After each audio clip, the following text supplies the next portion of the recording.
अब वो शिवमेई न सिर्फ ये समझ चुकी थी कि वह क्या सोच रहा है, बल्कि उसे इस बात से भी पूरा सहमति थी कि हु शियाचेन का जियांग यूनिवान के साथ होना सही है।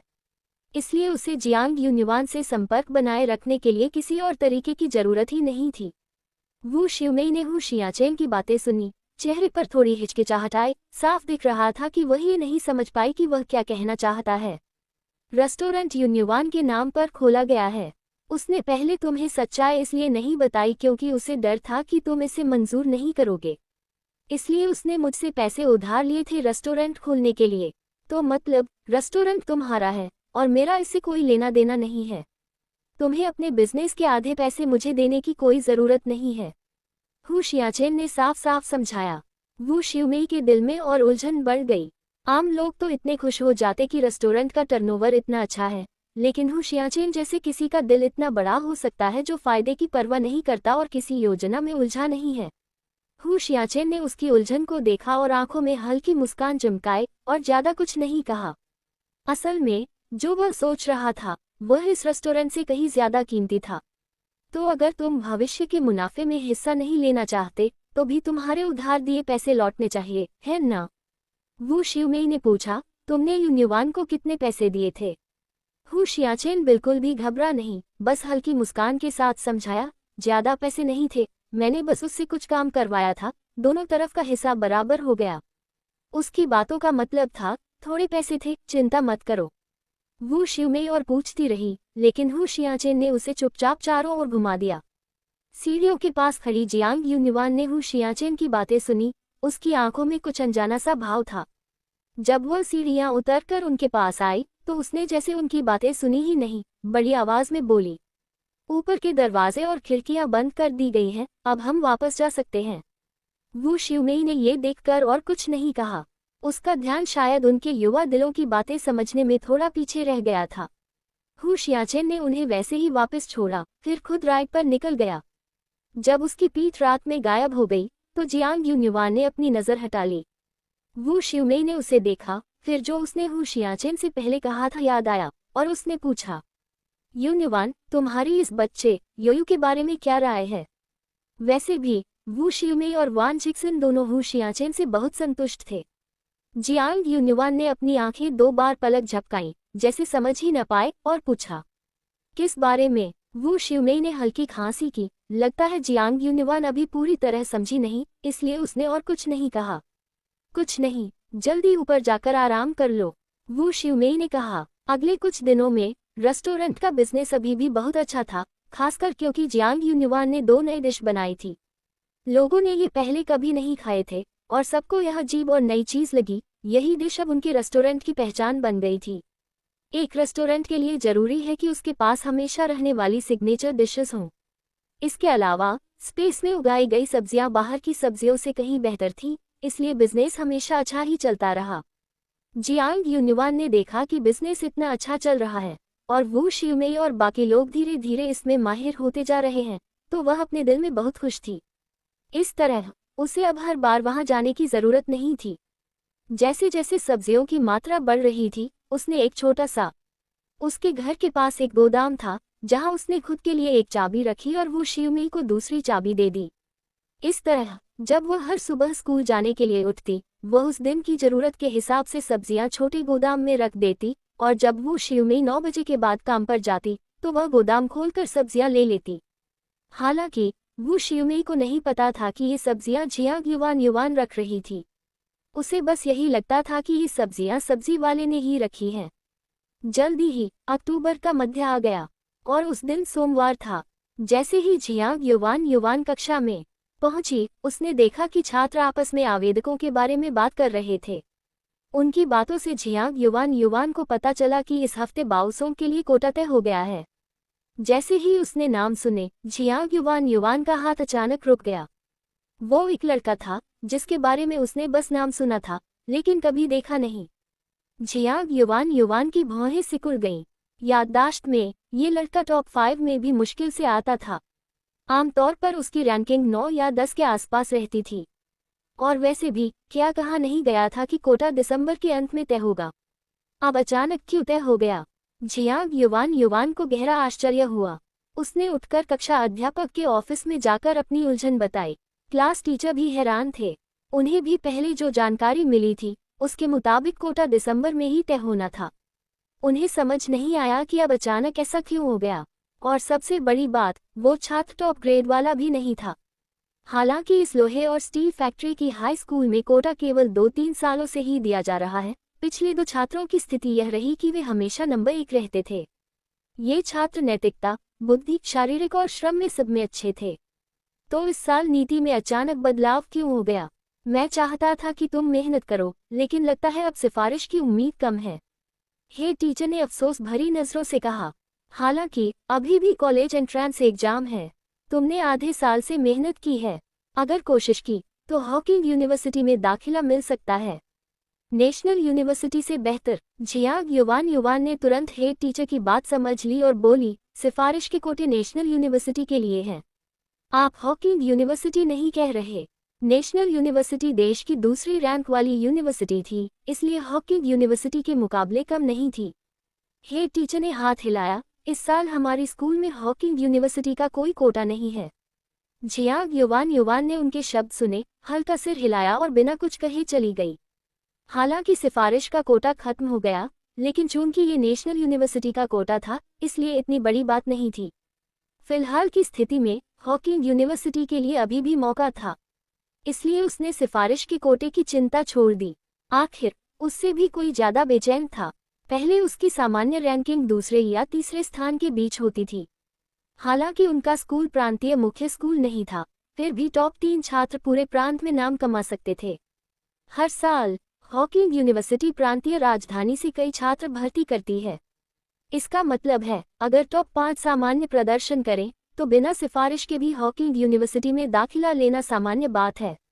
इसलिए वे वास्तव में नेशनल यूनिवर्सिटी के कोटे को कम महत्व दे सकते थे।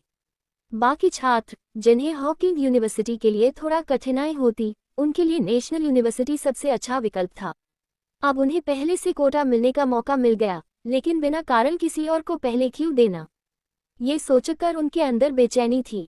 तो स्वाभाविक रूप से जियांग युवान से ज्यादा बेचैन कोई और भी था। जियांग युवान क्लासरूम की तरफ लौट रही थी, लेकिन रास्ते के किनारे कुछ बातें सुनाई दी। वो सुनने का मन तो नहीं था, लेकिन जब उसने अपना नाम सुना तो अपने आप ही रुक गई।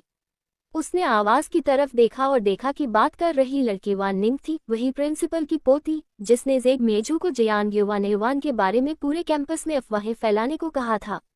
इस वक्त वान निंग किसी लड़के को पकड़ते हुए उसकी तरफ भीख मांग रही थी। क्यू फैंग, मैंने तुम्हारे लिए कितनी चीजें की हैं। मैंने स्कूल में तुम्हारे लिए जियांग युवान और लिनली के बारे में अफवाहें भी फैलाई, और असली बात यह है कि मेरे पास सारे कोटा हैं। मैंने तुम्हारे लिए सब कर दिया, फिर भी तुम मुझसे अलग क्यों होना चाहते हो? जियांग युवान ने ये सुनकर थोड़ी भौहें चढ़ाईं। पहले से ही उसे अंदाजा था कि वान निंग की पढ़ाई इतनी अच्छी नहीं थी कि उसे कोई विशेष अवसर मिले। इसका मतलब है कि वो ये सब किसी और के लिए कर रही थी। इतनी उम्र में जब कोई पहली बार प्यार में पढ़ना शुरू करता है, तो जियांग युवान के अनुसार इसका कारण बस एक ही हो सकता है, एक लड़का। और सच में जैसे उसने सोचा था, वान निंग वास्तव में ये सब सामने खड़े उस लड़के के लिए कर रही थी। जियांग युवान ने उस लड़के क्यू फैंग को ऊपर से नीचे तक देखा। वो दिखने में काफी हैंडसम था, उसकी भौहें जैसे तलवार जैसी और उसकी आंखें चमकदार, पूरे सूर्य की तरह दमकती हुई। समझ में आया कि वान निंग उसके लिए इतना कुछ कर रही थी। लेकिन इस वक्त क्यू फैंग का चेहरा खुश नहीं था, उसमें एक हल्की चिढ़ दिखाई दे रही थी। पहले तुम कहते थे कि तुम्हें पढ़ाई करनी है, इसलिए डेटिंग के लिए समय नहीं है, लेकिन अब जब तुम्हें स्पेशल मौका मिल गया है, तो अब मेरे साथ डेटिंग करने का समय होगा, है ना? वान निंग की आवाज में शिकायत झलक रही थी। उसी समय उसने क्यू फैंग की बांह कसकर पकड़ ली, जैसे डर रही हो कि वो कहीं चला ना जाए। क्यू फैंग का चिढ़ा हुआ चेहरा और भी सख्त हो गया। उसने जोर से हाथ हिलाया, लेकिन वान निंग ने उसे मजबूती से पकड़ रखा था। मैंने कहा मिस वान, बस इसलिए कि तुम्हारे पास दिन भर करने को कुछ नहीं है, इसका मतलब ये नहीं कि सब लोग तुम जैसे हैं। मेरे पास बहुत काम है, क्यू फैंग ने चिढ़ते हुए जवाब दिया। हर कोई तुम जैसा अमीर परिवार में पैदा नहीं हुआ। हर किसी के दादा प्रिंसिपल नहीं है और माता पिता दोनों काम नहीं करते। मैं सिर्फ स्कूल नहीं जाता, मुझे अपने छोटे भाई बहनों का ख्याल रखना पड़ता है, घर के काम करने पड़ते हैं, और भी बहुत कुछ है। ये तुम्हारे जैसा नहीं है।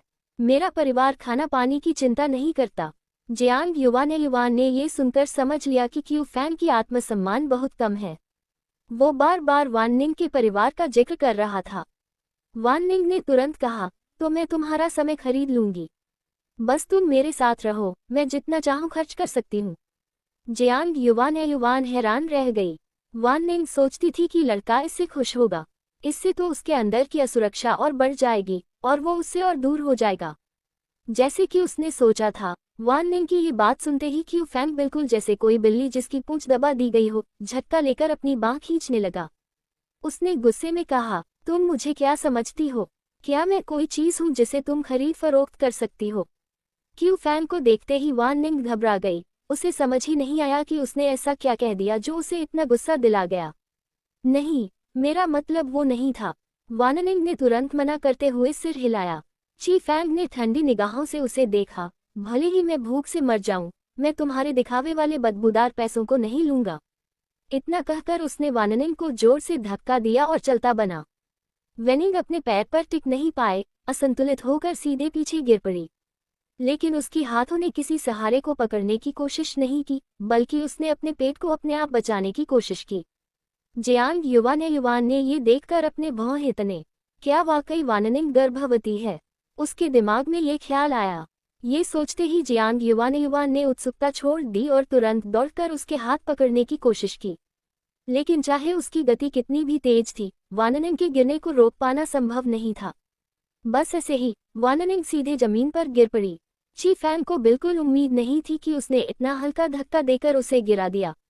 वह जल्दी से उसके पास गया और देखा, तुम सच में बहुत बूढ़ी हो गई हो, खुद खड़ी भी नहीं रह सकती।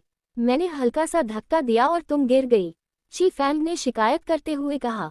लेकिन वान निंग ने अब उसकी बात सुनना भी बंद कर दिया, क्योंकि इस समय उसे पेट में बहुत दर्द हो रहा था। वह दर्द से कराहते हुए अपने हाथ से ची फैंग की बाजू पकड़ लिया और आवाज में दर्द भरकर कहा, बहुत दर्द हो रहा है। ची फैंग ने बेकरारी में उसका हाथ हटा दिया और कहा, इतना ढूंढ बंद कर दो। बस गिर गई हो, इतना दर्द कैसे हो सकता है? उसके शब्दों में साफ था कि वह वान निंग को झूठा मान रहा था।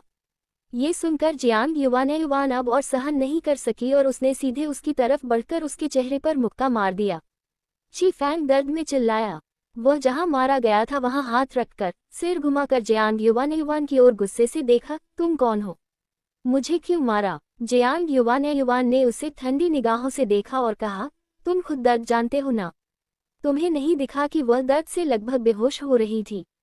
ये सुनकर ची फैंग ने वान निंग की ओर देखा, फिर से मुड़कर हंसते हुए कहा, वह सबसे निपुण है, उसने ये काम कई बार किया है।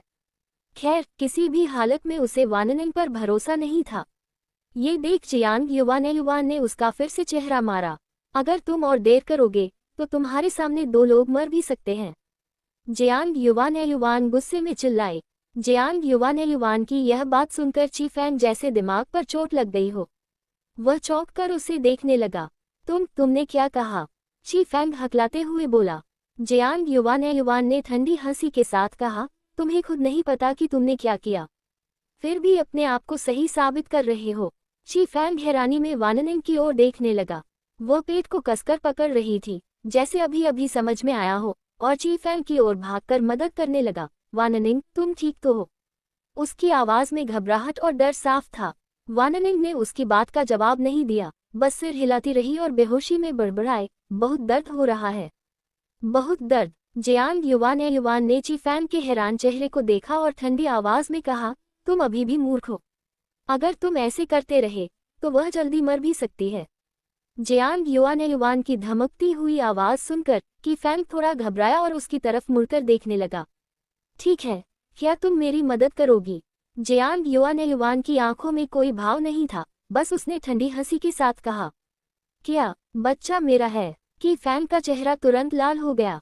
जल्दी से उसे स्कूल की इंफर्मरी ले जाओ। देखकर कि वह अभी भी हिचकिचा रहा है, जियांग युवान उसे फिर से डांटने से खुद को रोक नहीं पाए। की फैंग की समझ आ गई। उसने तुरंत वान निंग को गले लगाया। उस वक्त वान निंग का दिमाग बिल्कुल साफ था।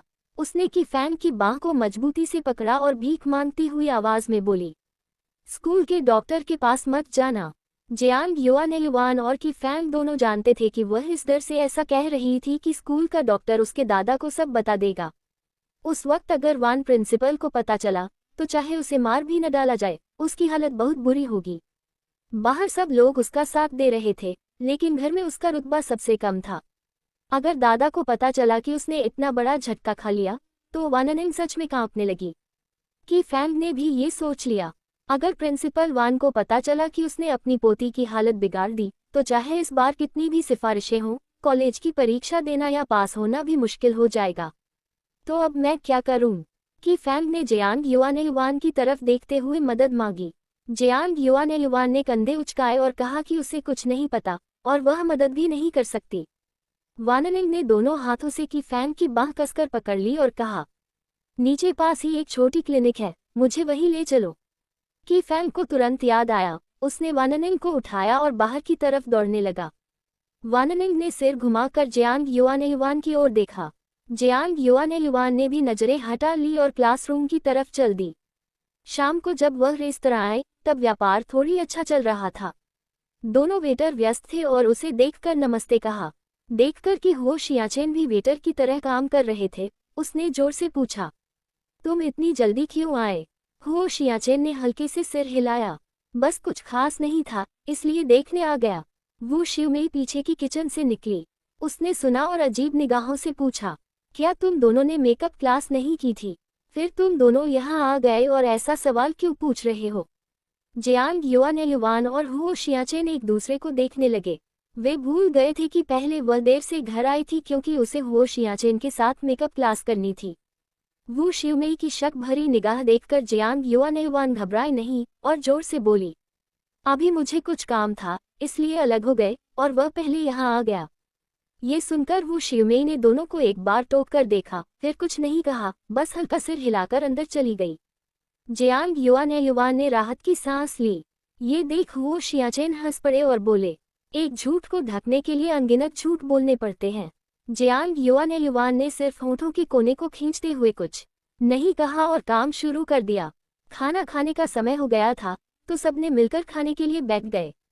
डिनर टेबल पर जियांग युआन ने सबको स्कूल में आज क्या हुआ ये बताया। ये सुनकर वो शिवमेई भावुक हो गई।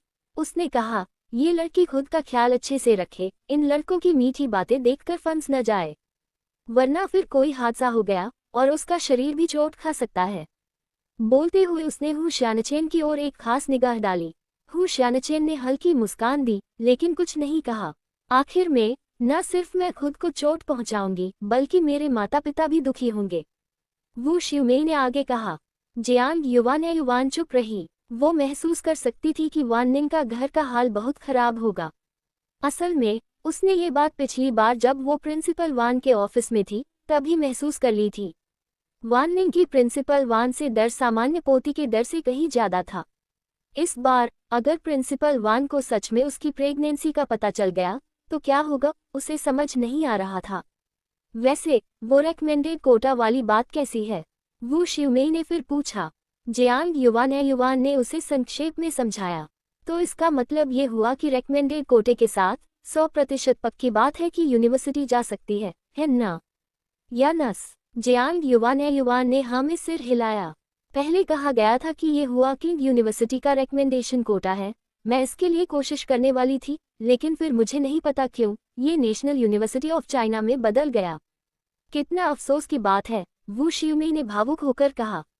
अगर ये कोटा मिल जाता तो कॉलेज एंट्रेंस एग्जाम देने की जरूरत नहीं होती और किसी भी वजह से एग्जाम में खराब परफॉर्मेंस होने का डर भी नहीं होता। जियांग युआन ने कहा, मुझे अफसोस नहीं है, मुझे लगता है अगर मैं मेहनत करूं तो शायद मैं हुआ कि यूनिवर्सिटी में जा सकती हूं। अगर कोटा नहीं मिला तो नहीं मिला और पछतावा भी नहीं होगा। वो शिवमेई ने यह सुनकर खुशी महसूस की। हुआ कि यूनिवर्सिटी देश की सबसे अच्छी यूनिवर्सिटी है और वहां दाखिला पाने वाले छात्र सब बहुत ही उत्कृष्ट होते हैं।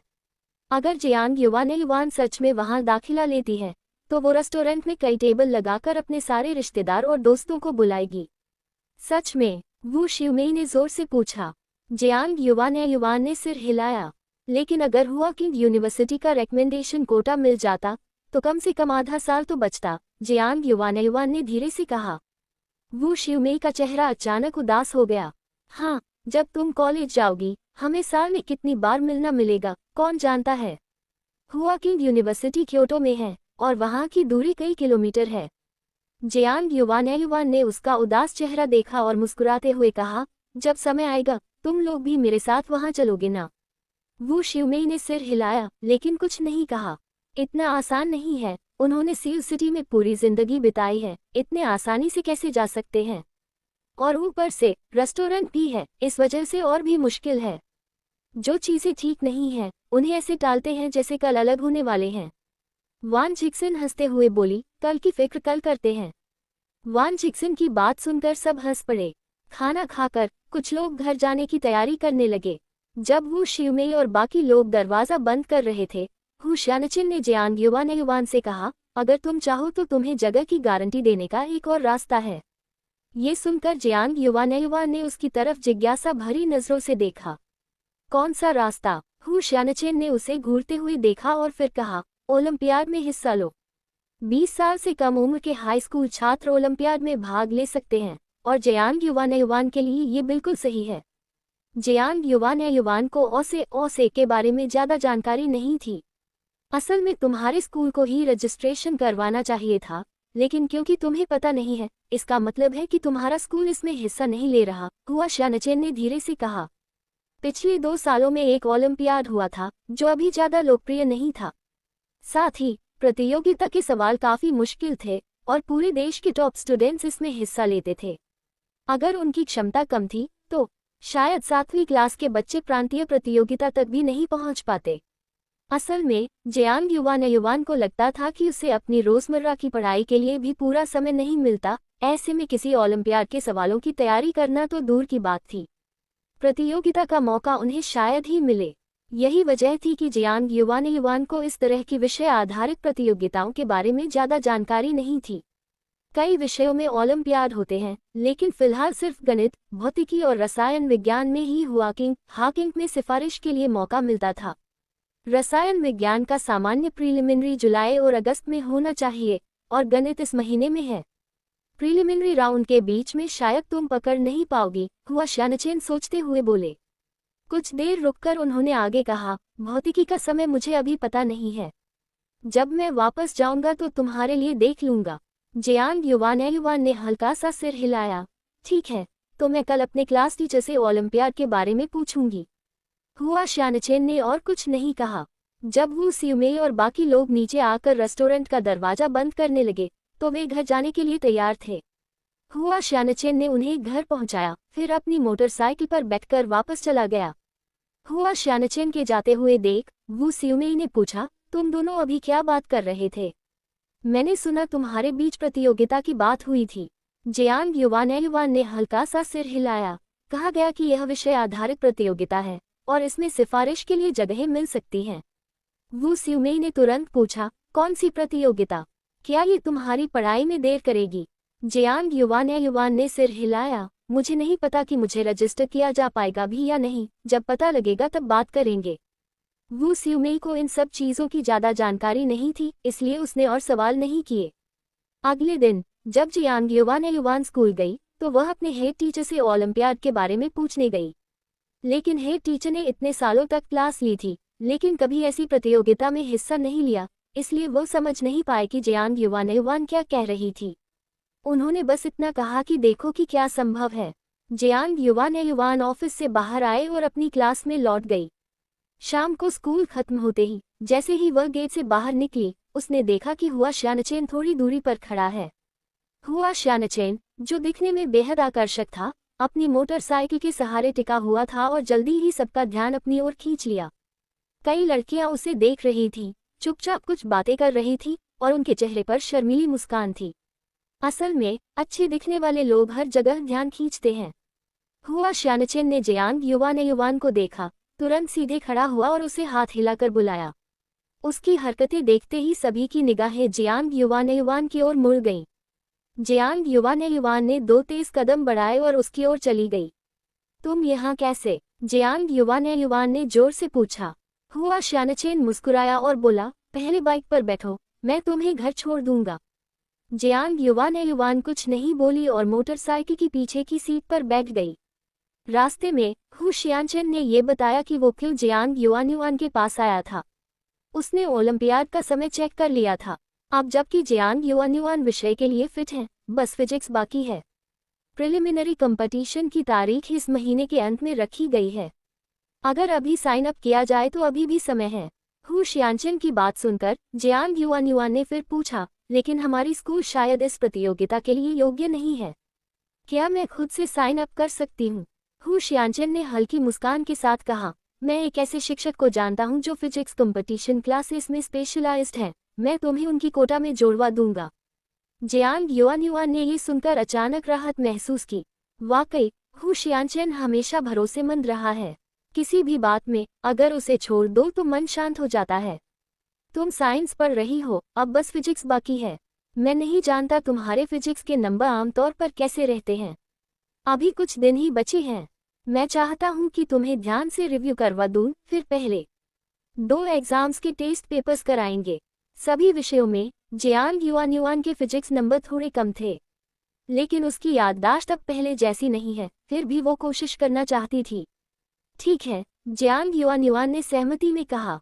जब दोनों रेस्टोरेंट पहुंचे, हु शियानचेन ने पहले से तैयार किए हुए एक्सरसाइज और टेस्ट पेपर्स निकाल दिए। वू शियोमेई ने देखा कि दोनों यही रिव्यू कर रहे हैं, तो उसने उन्हें ऊपर जाने को कहा। ऊपर कम लोग थे, इसलिए पढ़ाई में कोई दिक्कत नहीं होगी। ऊपर पहुंचकर हु शियानचेन ने एक सेट टेस्ट पेपर्स निकाले और पहले उसे हल करने के लिए कहा, ये देखने के लिए कि उसकी लेवल क्या है। जियांग युआन ने एक सेट पेपर खत्म किया और उसे हु शियानचेन को सौंप दिया। हु शियानचेन ने ध्यान से चेक किया, फिर हल्की मुस्कान के साथ सिर हिलाया। तुम्हारी बेस अभी भी बहुत अच्छी है। अभी 10 दिन बाकी हैं। मुझे लगता है तुम इसे अच्छे से कर सकती हो। हु शियानचेन ने जोर देकर कहा, मैं तुम्हें कल मिस्टर चेन की फिजिक्स कंपटीशन क्लास में ले जाऊंगा। सिर्फ एक दिन में तुम बहुत कुछ सीख जाओगी। जियांग युआन ने उसके शब्द सुनकर हल्का सिर हिलाया। इसके बाद हु शियानचेन और जियांग युआन ने मिलकर अभ्यास करना शुरू किया।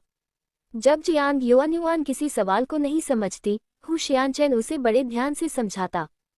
फिजिक्स ओलंपियाड का विषय वाकई में उसके आम पढ़ाई से काफी कठिन था, इसलिए उसे मेहनत करनी थी। जियांग युआन ने देखा कि हु शियानचेन शायद किसी भी टॉपिक को आसानी से हल कर सकता है। उसने सिर घुमाकर उससे पूछा, तुम्हें लगता है कोई भी टॉपिक तुम्हारे लिए मुश्किल नहीं है? क्या तुमने पहले इसमें हिस्सा लिया है? हु शियानचेन ने सिर हिलाया। हाई स्कूल में ऐसी प्रतियोगिता नहीं थी। ओलंपियाड सिर्फ 3 साल पहले शुरू हुआ और तब मैं कॉलेज में था। जियांग युआन ने ये सुनकर कुछ नहीं कहा और फिर से अपने किताब में ध्यान लगाकर पढ़ने लगी। जो भी उसने पहले पढ़ा था वह अब उसके दिमाग में गहराई से बस चुका था और वो कभी नहीं भूलती। यह उससे सच में बहुत मदद कर रहा था। जब जियांग युआन किताब पढ़ने और सवाल हल करने में मशगूल थी, तो उसे नीचे से वू शियोमेई की आवाज़ सुनाई दी। युआन, डिनर तैयार है, तुम दोनों भी नीचे आओ। जियांग युआन ने सिर उठाया और देखा कि बाहर अंधेरा हो गया था। समय देखकर उसने महसूस किया कि 7 बज चुके हैं। जियांग युआन ने जल्दी से किताबें समेटी और हु शियानचेन की तरफ देखते हुए कहा, समय कितनी जल्दी निकल गया। मुझे लगा अभी आधा घंटा ही हुआ है। बोलते हुए उसने सारी किताबें अपने स्कूल बैग में रखी। तुम्हें भूख लगी है? चलो नीचे चलते हैं और खा लेते हैं। नीचे उतरते समय हु शियानचेन को अचानक कुछ याद आया और उसने जोर से पूछा, क्या तुम्हें अब अंकल झांग के लिए आलू नहीं भेजने चाहिए? जियांग युआन ने जवाब दिया, अरे, हाल ही में आलू की पैदावार कम हो गई है, इसलिए हम हर 2 दिन में ही उन्हें भेज रहे हैं। वो पहले ही सोच रही थी कि अगले महीने तक वहाँ की आलू की सप्लाई रोक देगी। आखिरकार अगर सर्दियों में भी आलू पहुँचते रहेंगे तो थोड़ा अजीब लगेगा। जियांग युआन की बात सुनकर हु शियानचेन को कोई शक नहीं हुआ। दोनों जब नीचे आए तो वू शियोमेई और बाकी लोग उनका इंतजार कर रहे थे। उनको आते देख वान जिक्सिन मुस्कुराते हुए बोली, युआन, पढ़ाई जरूरी है, लेकिन काम और आराम को भी संतुलित करना चाहिए। समय समय पर खुद को रिलैक्स करना सीखो, बहुत ज्यादा तनाव मत लो। जियांग युआन ने हल्का सा सिर हिलाकर संकेत दिया कि वो समझ गई। उसके बाद उसने देखा कि क्यूई सर पीछे की रसोई से सूप का कटोरा लेकर बाहर आ रहे हैं। जियांग युआन ने भौहें उठाई। क्यूई सर की तरफ देखते हुए जोर से पूछा, आप यहाँ कैसे? क्यूई सर ने जानबूझकर गंभीर चेहरा बनाया और नाराजगी जताते हुए कहा, क्या तुम मुझे इतना पसंद नहीं करती? जियांग युवान चुप रही। दादी भी पीछे की रसोई से निकल आई और मुस्कुराते हुए बोली, डॉक्टर क्यूई अभी अभी काम से निकले हैं और उन्होंने अभी तक खाना नहीं खाया, तो अब हमारे साथ डिनर करना चाहिए। हाल ही में क्यूई सर पास के पीपल्स हॉस्पिटल गए थे और सच में, जैसा कि जियांग युवान कहती थी, खाना यहाँ भेजा जाता था और महीने भर के लिए काफी पैसा दिया जाता था। बड़े कष्ट में थे, इसलिए दादी को उनका यहाँ खाना पसंद आना स्वाभाविक था। जियांग युवान ने उनका तरफ से एक नज़र डाली, शक भरी, आपने तो कहा था कि आपके काम के घंटे बहुत फ्री हैं, तो फिर इतनी देर क्यों हो गई?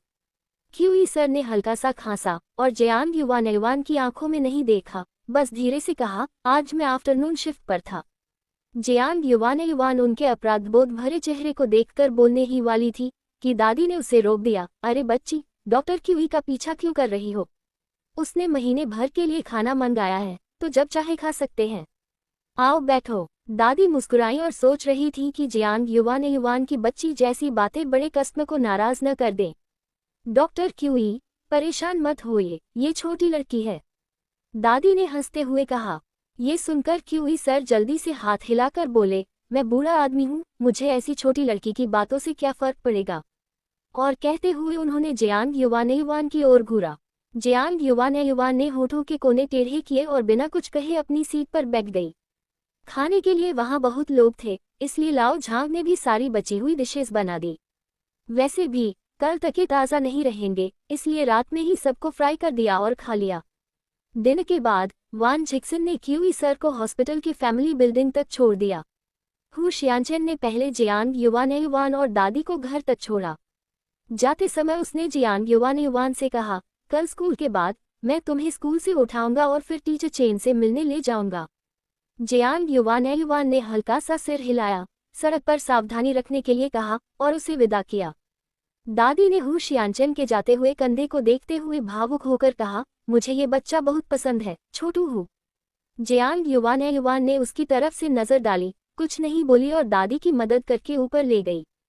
क्या उसकी उम्र इस साल 20 हो गई? क्या वो कॉलेज ग्रेजुएट है? जियांग युवान के अंदर हल्की हंसी और आश्चर्य दोनों मिश्रित थे, लेकिन उसने दादी के सामने कुछ नहीं कहा। कॉलेज से ग्रेजुएट हो गया क्या? किसी को डेट कर रहा है क्या? मुझे कुछ अच्छी लड़कियां पता हैं, जो दिखने और व्यवहार में उसके लिए सही व्यक्ति हैं। जाकर उससे पूछो कि उसके कोई प्लान है क्या, फिर मैं उन्हें दिखा दूंगी। दादी जी चहकते हुए बोल रही थी। जियांग युवान के कदम अचानक रुक गए, फिर उसके होठों के कोने पर हल्की मुस्कान आई। उसने अपने दादी से बेफिक्री से कहा, ये मैं कैसे जान सकती हूँ कि किसी का निजी मामला क्या है? अगर पूछना है तो आप ही पूछ लो। उसकी बात सुनकर दादी जी हल्का सा सिर हिला दी। कल जब वो वापस आएगा मैं अच्छे से पूछ लूंगी। अगर उसे दिलचस्पी हुई तो मैं उन्हें दिखा दूंगी। ऊपर जाते हुए जियांग युवान की मुस्कान अचानक गायब हो गई। उसके दिल में बस थोड़ी उबसी थी। उसने हाथ बढ़ाया और हल्के से अपने सीने को सहलाया, फिर अपने कमरे में गई, किताब उठाए और पूरे मन से सवालों को हल करने लगी। तब तक उसे एहसास ही नहीं हुआ कि दादी ने उसे नहाने के लिए बुला लिया। उसने देखा कि वह बिना किसी आवाज़ किए एक पूरा टेस्ट पेपर कर चुकी थी। दादी ने गहरी सांस छोड़ी। नहा लेने के बाद उसने पढ़ाई छोड़ दी, लाइट बंद की और अंधेरे कमरे में लेट गई। उसने अपने दिमाग को खाली कर दिया, खुद को नहीं पता था कि क्या सोच रही है। थोड़ी देर सोचने के बाद वह सो गई। सपने में दादी हु यांगचेन को एक लड़की के साथ ब्लाइंड डेट पर ले जा रही थी, जिसकी वह साफ साफ शक्ल नहीं देख पा रही थी। हालांकि लड़की का चेहरा साफ नहीं दिख रहा था, जियांग युवान जान रही थी कि वह सुंदर है। हु यांगचेन उससे बेहद खुश होकर बात कर रहा था। ऐसा लग रहा था जैसे वो मिलने में बहुत देर हो चुकी हो। दोनों के चेहरे पर बड़ी मुस्कान थी और जियांग युवान का दिल जल रहा था। उसने गुस्से में हाथ में रखा कप जोर से तोड़ दिया। हु यांगचेन ने आवाज सुनी, उसकी ओर देखा और मुस्कान के साथ बताया, छोटी जियांग, तुम बिल्कुल समय पर आई। ये मेरी गर्लफ्रेंड है, झेंग मेझू। हु यांगचेन की बात सुनकर जियांग युवान ने लड़की की ओर देखा। जैसे ही उसने देखा कि लड़की का चेहरा झेंग मेझू का हो गया है, उसने खुद पर हंसी उड़ाई। जियांग युवान इस गुस्से को सहन नहीं कर पाई। वह आगे बढ़ी और उसके मुंह पर हाथ मारने लगी, लेकिन उससे पहले कि वह झपटा, हु यांगचेन ने उसे जोर से धक्का दिया। उसने झेंग मेझू को अपनी बाहों में लिया। जियांग युआन युआन की ओर तिरस्कार भरी निगाहों से देखा और चिंता करते हुए पूछा, तुम मेझू के साथ ऐसा क्यों कर रही हो? उसकी बेफिक्र मुद्रा और झेंग मेझू की मुस्कान देखकर जियांग युआन युआन को बहुत बुरा लगा। वह धीरे धीरे खड़ी हुई, हुआन चेन की ओर उंगली उठाए और बोलने ही वाली थी कि अलार्म क्लॉक की तीखी आवाज ने उसे तुरंत जगा दिया। जियांग युआन युआन ने झपकी में अपनी आंखें खोलीं, छत की ओर खाली दृष्टि से देखा और थोड़ी देर तक ये नहीं समझ पाई कि वह सपना देख रही थी या असली जिंदगी में थी।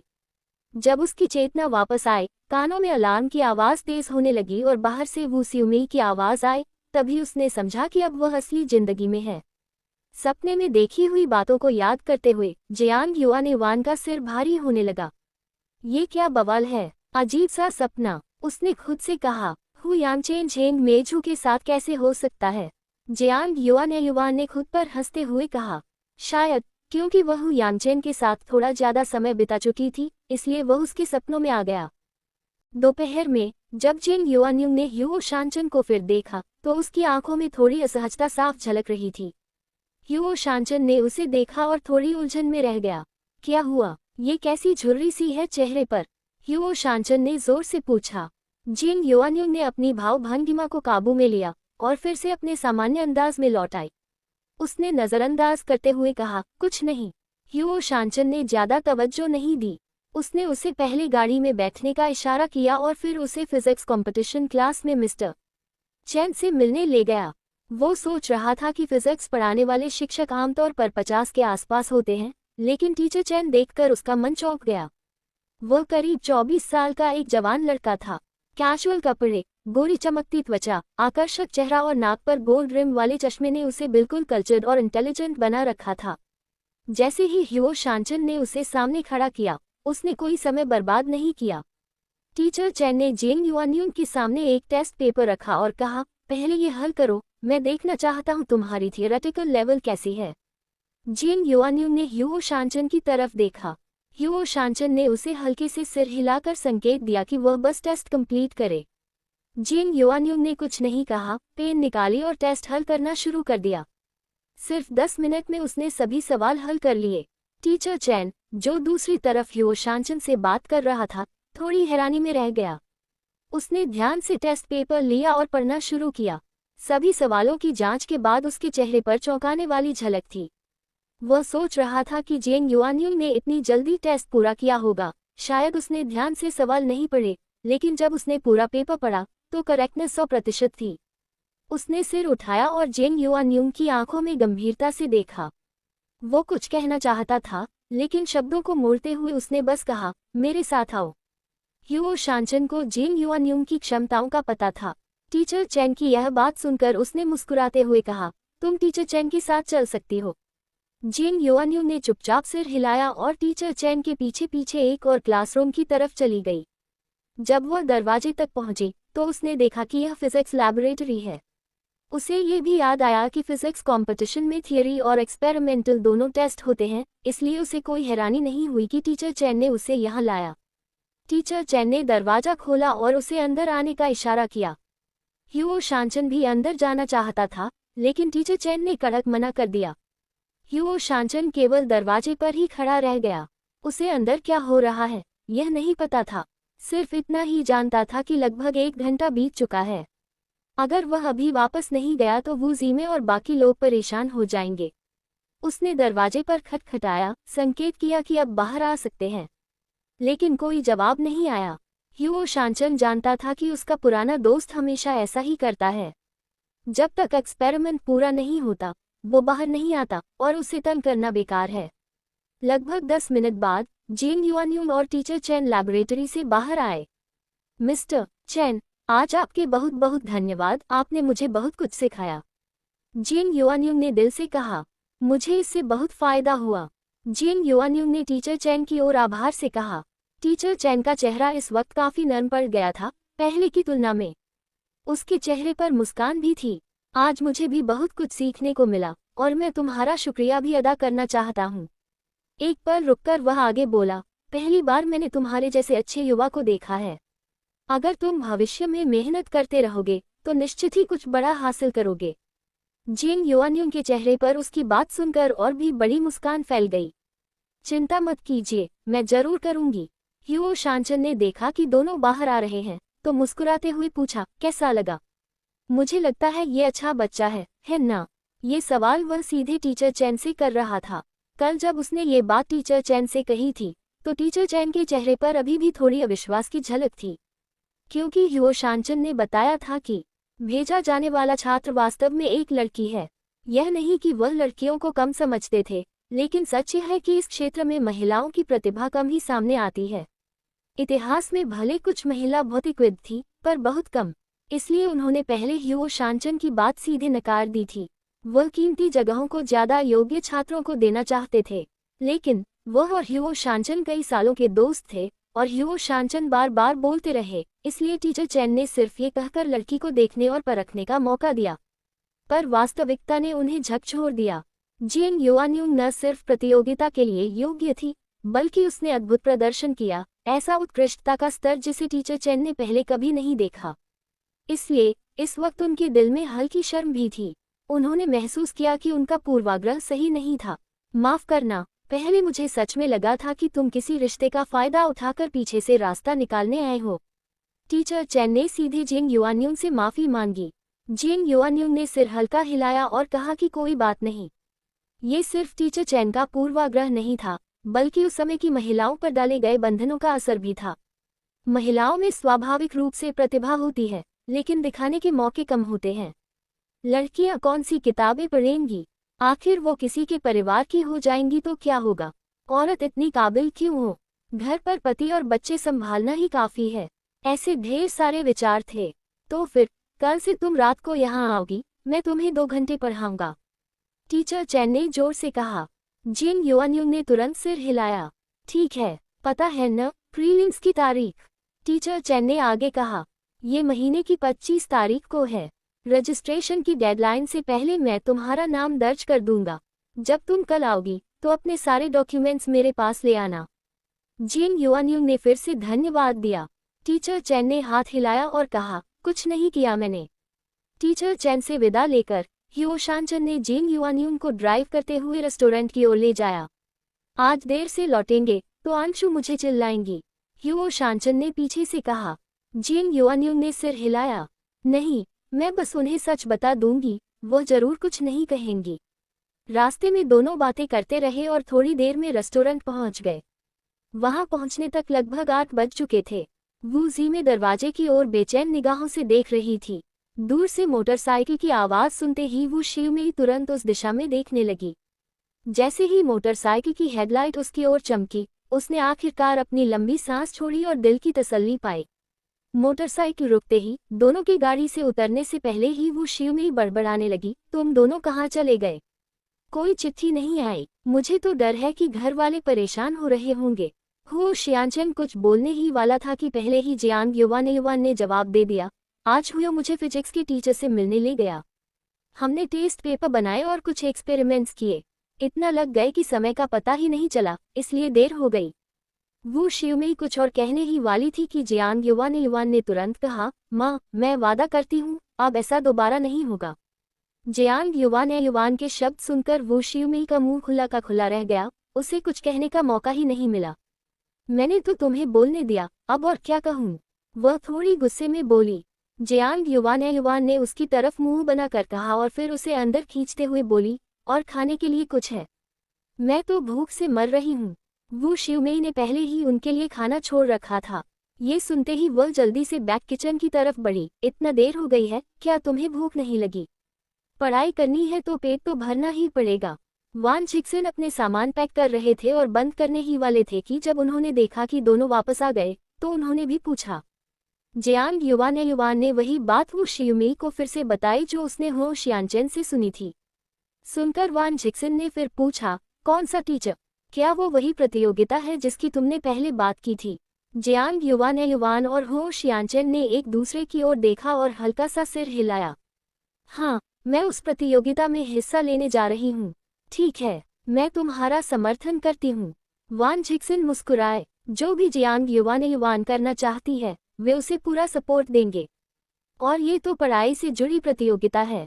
वो शिवमेई इतनी आश्वस्त नहीं थी, वह केवल चिंतित होकर पूछी, क्या ये प्रतियोगिता सुरक्षित है? अगर तुम इसमें भाग नहीं लो तो कुछ नहीं होगा और तुम्हारी असली पढ़ाई में देरी हो जाएगी। जियांग युवान जल्दी मुस्कुराए और बोली, माँ चिंता मत करो। अगर मैं इस प्रतियोगिता में कोई रैंक नहीं लाती भी हूँ तो भी बस समय बर्बाद होगा। मैं अपनी पढ़ाई जारी रखूंगी, यही अच्छा होगा। ये सुनकर वू शियुमेई ने और कुछ नहीं कहा। तुम अब बड़ी हो, अपने काम खुद जानती हो।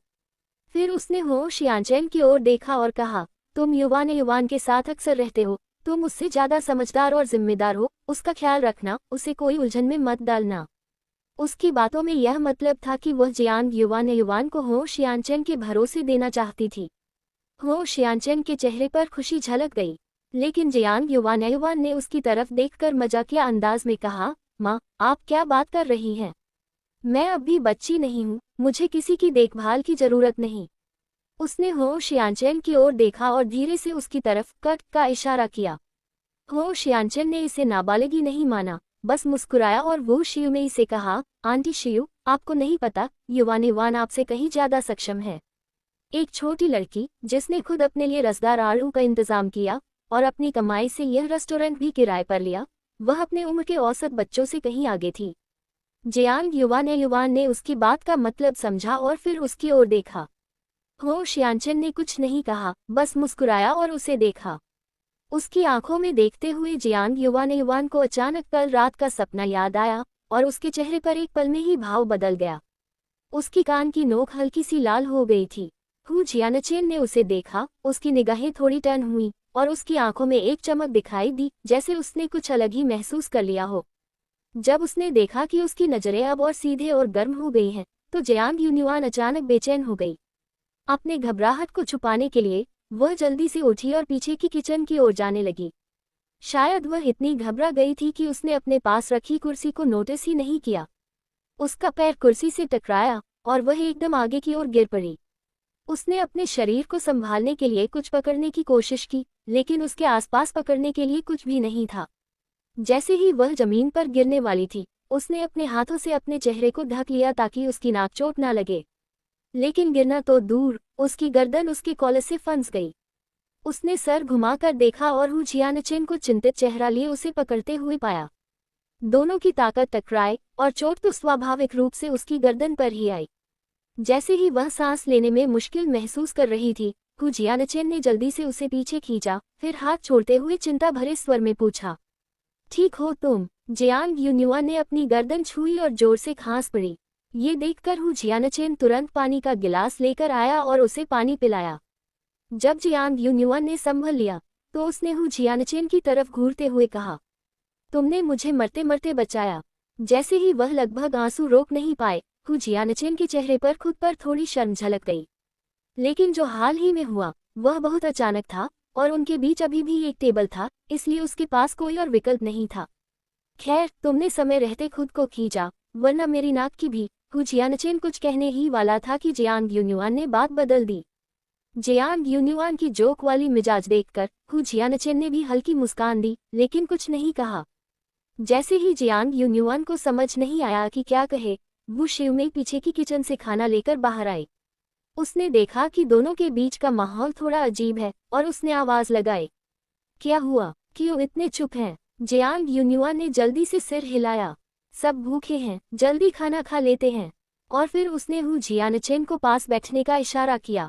हु जियानचेन हल्के से सिर हिलाते हुए उसके पास बैठ गया। स्टोव में अभी भी लंबे बेंच इस्तेमाल हो रहे थे और हु जियानचेन लंबा था, इसलिए दोनों थोड़े करीब आ गए। जियांग युन्युआन ने उसकी ओर आंखें चुराए, होंठ सन करे किए, कटोरी उठाए और सिर झुकाकर चुपचाप खाना खाने लगी। वो शिवमेई ने उसका अजीब व्यवहार देखा और बोली, क्या तुम सिर कटोरी में गाड़कर सब खा रही हो? सब्जी भी खाओ, नहीं तो खाना बेकार हो जाएगा। हु जियानचेन के होठों पर हल्की मुस्कान थी, लेकिन वह शांत और आराम से बैठा रहा। अगले दिन जियांग युन्युआन ने अपने सभी जरूरी कागजात तैयार किए और लंच ब्रेक में टीचर चेन के पास गई। टीचर चेन ने कागजात लिए और कहा कि वह आज उसका नाम रिपोर्ट कर देंगे। ये सुनकर जियांग युन्युआन ज्यादा समय नहीं रुकी। उसने टीचर चेन से अलविदा कहा और स्कूल लौट आई। कक्षा में पहले से ही कई क्लासमेट मौजूद थे। जियांग यूनियन अपनी किताब निकालकर पढ़ने ही वाली थी कि अचानक दरवाजे से कोई तेजी से अंदर आया।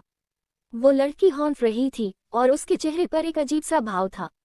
इस लड़की का नाम शुएयान था और वो हमेशा घमंड दिखाती रहती थी। पहले जियांग यूनियन ने इसकी तरफ ध्यान नहीं दिया, लेकिन पीछे से फुसफुसाते हुए जियांग यूनियन ने अपनी तेज सुनने वाली कानों से सुना कि वो किसी वाननिंग के बारे में बात कर रही थी। क्या तुम वाननिंग को जानते हो? शुएयान ने अपने आसपास के लोगों से कहा। जियांग यूनियन ने उसकी भौहें चढ़ी देखी और समझ गई कि कुछ अफवाह फैलाने वाली है। और जैसे ही सबने ये देखा, लोग जल्दी जल्दी उसके चारों ओर इकट्ठा हो गए। क्या ये प्रिंसिपल की पोती है, वो सून निंग जो रोज स्कूल में डॉन की तरह हरकत करती है? किसी ने जोर से पूछा। शुएयान ने जल्दी जल्दी सिर हिलाया। हाँ, तुमने उसे पिछले कुछ दिनों में देखा। लोग आपस में देख रहे थे, एक दूसरे की तरफ इशारा कर रहे थे। हालांकि उन्हें नहीं पता था कि वो क्या पूछने वाली है, फिर भी सबने अनजाने में ना में सिर हिलाया। लगता है हमने उसे नहीं देखा। क्या हुआ? कुछ हुआ क्या? शुएयान शुरुआत में दिखावा करना चाहती थी, लेकिन क्लासमेट्स की भीख देखकर उसे सच बोलना पड़ा। मैंने सुना है कि किसी ने उसे प्रेग्नेंट कर दिया और उसके परिवार ने उसे हॉस्पिटल ले जाकर बच्चे को मार दिया। क्या ये सच है क्या? शुएयान की बातें जैसे एक पत्थर से पानी में लहरें पैदा कर दें। सभी इतने हैरान थे कि कुछ बोल ही नहीं पाए। इस तरह की बातें मजाक में मत करो। मामूली बातें तो ठीक हैं, लेकिन किसी की इज्जत से जुड़ी बातों में झूठ मत फैलाओ। किसी ने जोर देकर कहा। अगर ये बात बाहर चली गई तो किसी की जान भी जा सकती है। ये सुनकर शुएयान की आंखें बड़ी हो गई और उसने उस शख्स की तरफ गुस्से से देखा जिसने उसे रोका। मैंने कब बड़ा झूठ बोला? मेरी जानकारी बिल्कुल सही है। ये सब मेरी आंटी ने कहा जो हॉस्पिटल में नर्स हैं। वो सबको बताने लगी कि उसकी आंटी हॉस्पिटल में काम करती हैं। उसने बताया कि दोपहर में खाने पर उसने अपनी आंटी से सुना कि वो लड़की अभी भी छोटी है, इसलिए उसे अपनी इज्जत का ध्यान रखना चाहिए और इस उम्र में किसी के साथ ऐसा नहीं होना चाहिए। उसके क्लास की एक लड़की के साथ ऐसा हुआ था और उसके पेरेंट्स ने उसे अबॉर्शन के लिए ले जाया था। जैसे ही शुएयान ने सुना कि आंटी ने जिस लड़की का जिक्र किया वो उनकी स्कूल की क्लासमेट है, उसकी रुचि बढ़ गई और उसने जोर से पूछा कि उसका नाम क्या है। बेशक प्राइवेसी का ध्यान रखते हुए आंटी ने उसका नाम नहीं बताया, लेकिन शुएयान, जो अफवाह फैलाने में माहिर थी, इतनी आसानी से पीछे नहीं हटी। उसने सीधे अपने आंटी के हॉस्पिटल जाकर ऑब्स्टेट्रिक्स और गायनेकोलॉजी विभाग की जानकारी हासिल की। उसने सुना कि लड़की का ऑपरेशन आज हुआ। नियम के अनुसार वो लड़की आज 3 से 5 घंटे हॉस्पिटल में रहेगी और तब तक डिस्चार्ज नहीं होगी जब तक कि उसकी सेहत पूरी तरह ठीक न हो। यानी अगर किस्मत अच्छी रही तो लड़की अभी तक हॉस्पिटल में ही है। शुएयान का अकादमिक प्रदर्शन आम तौर पर औसत था, लेकिन अफवाहें खोजने में उसकी क्षमता बेहद तेज थी। वह जल्द ही हॉस्पिटल पहुंच गई। गायनोलॉजी वार्ड में जाकर उसने एक वार्ड से दूसरे वार्ड की तरफ देखा और जल्दी ही वानिंग को एक अकेले वार्ड में मिल गया। वार्ड में वानिंग की माँ से सवालों की झड़ी लगा रही थी कि बच्चे का पिता कौन है, लेकिन वानिंग केवल रो रही थी और एक शब्द भी नहीं बोल रही थी। माँ इतना मजबूर हो गई कि आखिरकार उसने घुटनों पर झुककर वानिंग से विनती की कि वह बताए कि ये सब किस जानवर ने किया। वानिंग के पिता गुस्से में इतना थे कि उन्होंने पास रखी चीजें फेंक दी। अंत में वानिंग ने अपनी माँ की आंसुओं भरी पूछताछ में सच बता ही दिया। क्या तुम जानते हो कि वानिंग को कौन गर्भवती किया? जूयान ने रहस्यमय अंदाज में पूछा। सभी ने सिर हिलाया और जूयान को कहा कि अब और झूठ मत बोलो, सीधे बता दो। क्या तुम जानते हो इस बार रिकमेंडेशन कोटा किसे मिलेगा? जूयान ने सीधे नहीं कहा, बस ये सवाल सबके सामने छोड़ दिया। सभी फिर से एक दूसरे की ओर देखने लगे। मतलब चीफंग, क्या वानिंग का बॉयफ्रेंड चीफंग है? किसी ने पूछा। जूयान ने हल्की मुस्कान दी, लेकिन सीधे जवाब नहीं दिया, बस कहा, सोचो, चीफंग की पढ़ाई तो बस 10वें नंबर के आसपास ही है, ऐसी बड़ी चीज उसके हिस्से में कैसे आएगी? और हमारी स्कूल में पहले टॉप 5 को लेकर कितनी अफवाहें थी। क्या जिंग युआन्यून को याद है? अगर सब सही होता तो क्या तुम विश्वास करते?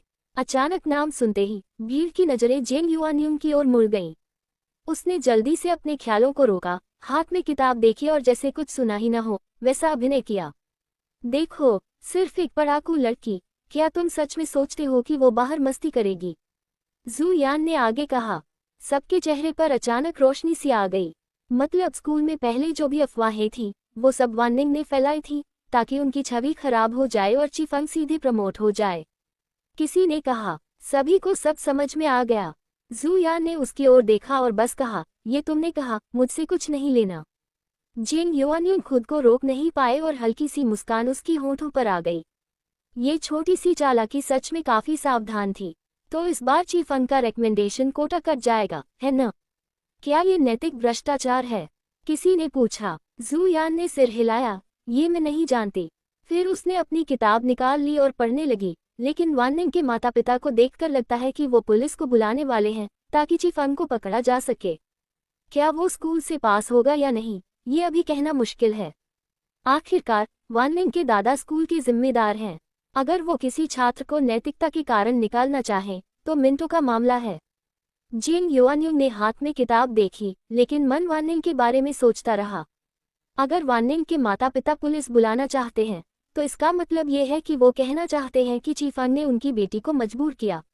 लेकिन वाननिंग की चीफंग के लिए गहरी मोहब्बत वाली नजरों को देखकर ऐसा लगता है कि वह झूठ बोलने वाली नहीं है। वैसे भी वाननिंग कानूनी रूप से अब पहले से ही वयस्क था और अपनी हर कार्रवाई की जिम्मेदारी खुद ले सकता था।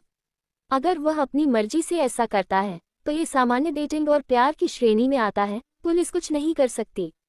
लेकिन ये तय था कि दोनों को सजा जरूर मिलेगी।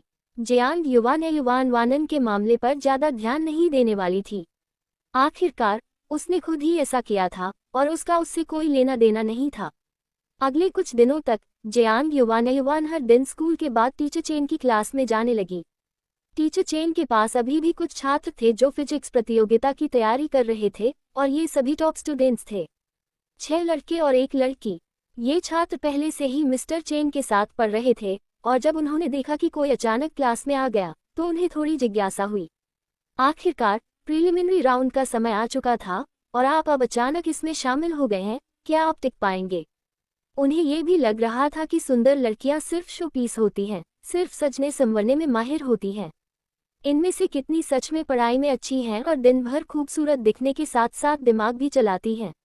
जियांग युआन इतनी खूबसूरत लग रही थी कि सबने उसे केवल सजावटी समझा, पर उसने अपनी मेहनत और कौशल से उन सभी को जोरदार जवाब दे दिया। जो छात्र आधे साल से टीचर चेन के साथ पढ़ रहे थे वे उसकी तुलना में कुछ भी नहीं थे। टीचर चेन को लगा कि उसने अपने लिए एक शानदार प्रतिभा पा ली है। उसके चेहरे पर जो पहले कठोर मुस्कान थी अब खुशी झलकने लगी। खासकर जियांग युआन को देखकर उसकी मुस्कान और भी ज्यादा खिल उठी। लड़के टॉप स्टूडेंट्स थे, हमेशा अपनी प्रतिभा पर घमंड करते थे, लेकिन जियांग युआन की क्षमताओं को देखकर उनका अहंकार झकझोर गया। अब उनकी नज़र में जियांग युआन का स्वरूप और भी चुनौतीपूर्ण लगने लगा। जियांग युआन को उनकी नाराजगी से कोई फर्क नहीं पड़ा, वह बस अपनी उत्कृष्टता में मस्त रही। क्लास की अकेली लड़की का नाम डू लिंगलिंग था। वह सुंदर थी, पर उसकी मोटी चश्मे की वजह से उसकी खूबसूरती छिपी हुई लगती थी। अपने दिल में वह जियांग युआन को बहुत आदर की नज़र से देखती थी। जब वह देखती कि जियांग युआन कितनी आसानी से एक्सपेरिमेंट कर रही है तो उसकी प्रशंसा और भी बढ़ जाती। डू लिंगलिंग ने सोचा कि एक दिन वह भी जियांग युआन जैसी बेहतरीन बन सकती है। जियांग युआन हर चीज को जल्दी याद कर लेती थी, एक बार पढ़ लेने के बाद सवालों और प्रयोगों को आसानी से याद रख सकती थी और उन्हें फुर्ती से लागू कर सकती थी। इस तरह 8 लोगों की क्लास में 2 लड़कियां एक दूसरे के बहुत अच्छे दोस्त बन गईं। डू लिंगलिंग भी पढ़ाई में बहुत मेहनती थी, खासकर फिजिक्स के लिए, और वह इसे लेकर सच में जुनूनी थी। टीचर चेन ने दोनों को एक स्टडी ग्रुप बनाने को कहा और डू लिंगलिंग ने स्वाभाविक रूप से जियांग युआन के साथ ग्रुप बनाया। जियांग युआन और डू लिंगलिंग एक दूसरे की मदद करने लगी और उनके अंक बहुत जल्दी बढ़ने लगे। यह विशेष रूप से डू लिंगलिंग में बहुत स्पष्ट था। प्रीलिमिनरी प्रतियोगिता से एक दिन पहले जियांग युआन स्कूल गई और हेड टीचर से छुट्टी मांगी। इसी समय हेड टीचर को पता चला कि जियांग युआन ने इस प्रतियोगिता में नाम लिखा था। पहले तो उसने वादा किया था कि वह जियांग युआन की इस प्रतियोगिता की तैयारी में मदद करेगा, लेकिन अब इतनी व्यस्तता में वह भूल गया। शर्मिंदगी उसके चेहरे पर झलक गई और उसने स्वाभाविक रूप से जियांग युआन की छुट्टी के बारे में और कुछ नहीं कहा। कितने दिन चाहिए तुम्हें? हेड टीचर ने जोर से पूछा। जियांग युआन ने थोड़ी देर सोचा और फिर बोली, 1 हफ्ता। हेड टीचर ने उसे ऊपर देखा, फिर हल्का सा खांसा और बोला, तुम जानते हो ना, अब ज्यादा समय नहीं बचा है, इसलिए मैं ज्यादा कुछ नहीं कहूंगा। तुम अपने मन में रख लो, प्रतियोगिता में हिस्सा लेना अच्छी बात है, लेकिन इसके कारण तुम्हारी मूल पढ़ाई में देरी नहीं होनी चाहिए, समझी? जियांग युवान अब स्कूल की स्टार स्टूडेंट मानी जाती थी, ऐसे छात्र पर निगरानी रखना स्वाभाविक था। बात करते हुए हेड टीचर ने जियांग युवान के लिए छुट्टी का नोट लिखा। वैसे कौन सी प्रतियोगिता में हिस्सा ले रही हो? हेड टीचर ने सिर उठाकर पूछा। जियांग युवान ने उसे फिजिक्स प्रतियोगिता का पूरा नाम बताया। तभी फिजिक्स टीचर बाहर से अंदर आए, और जब उन्होंने जियांग युवान की बात सुनी तो तुरंत उनकी ऊर्जा वापस आ गई। वह उसके पास आए और जोर से पूछे, जियांग युवान, क्या तुम इस प्रतियोगिता के बारे में जानती हो? बताते हुए उन्होंने हेड टीचर द्वारा लिखे गए छुट्टी का कारण देखा और आंखें चौड़ी कर दी। क्या तुम फिजिक्स प्रतियोगिता में जा रही हो? Physics olympiad? जियांग युवान ने हल्के से सिर हिलाया। ऐसा लग रहा था कि फिजिक्स टीचर भी इसके बारे में जानते थे। तुमने कैसे साइन अप किया? प्रतियोगिता में भाग लेने के लिए स्कूल को नाम दर्ज करना पड़ता है। हमारे स्कूल को कोई कोटा नहीं मिला। फिजिक्स टीचर की आवाज में उत्साह झलक रहा था। जियांग युवान ने सहजता से कहा, एक टीचर जिसे मैं जानती हूँ, उसके पास एक जगह बची थी और समय आने पर मैं उनके साथ जाऊंगी। फिजिक्स टीचर थोड़े उत्साहित हो गए और पूछे, क्या कल प्रतियोगिता है? परीक्षा केंद्र कहाँ है? मैं भी तुम्हारे पास आऊंगा और तुम्हें परीक्षा कक्ष तक भेजूंगा। हेड टीचर फिजिक्स टीचर की इस उत्साहित प्रतिक्रिया को देखकर चकित रह गए और समझ नहीं पाए कि वे इतने उत्साहित क्यों हैं। जियांग युवान ने कहा, परीक्षा जियांगचेंग में है। हम आज ही वहां जा रहे हैं और रात वहीं ठहरेंगे। जियांगचेंग उनके यहाँ से लगभग 200-300 किलोमीटर दूर था। बस से आने में शाम तक 5-6 घंटे लगेंगे। टीचर चेन पहले ही परीक्षा केंद्र के पास होटल बुक कर चुके थे, वहां पहुंचकर सीधे चेक इन कर लेंगे।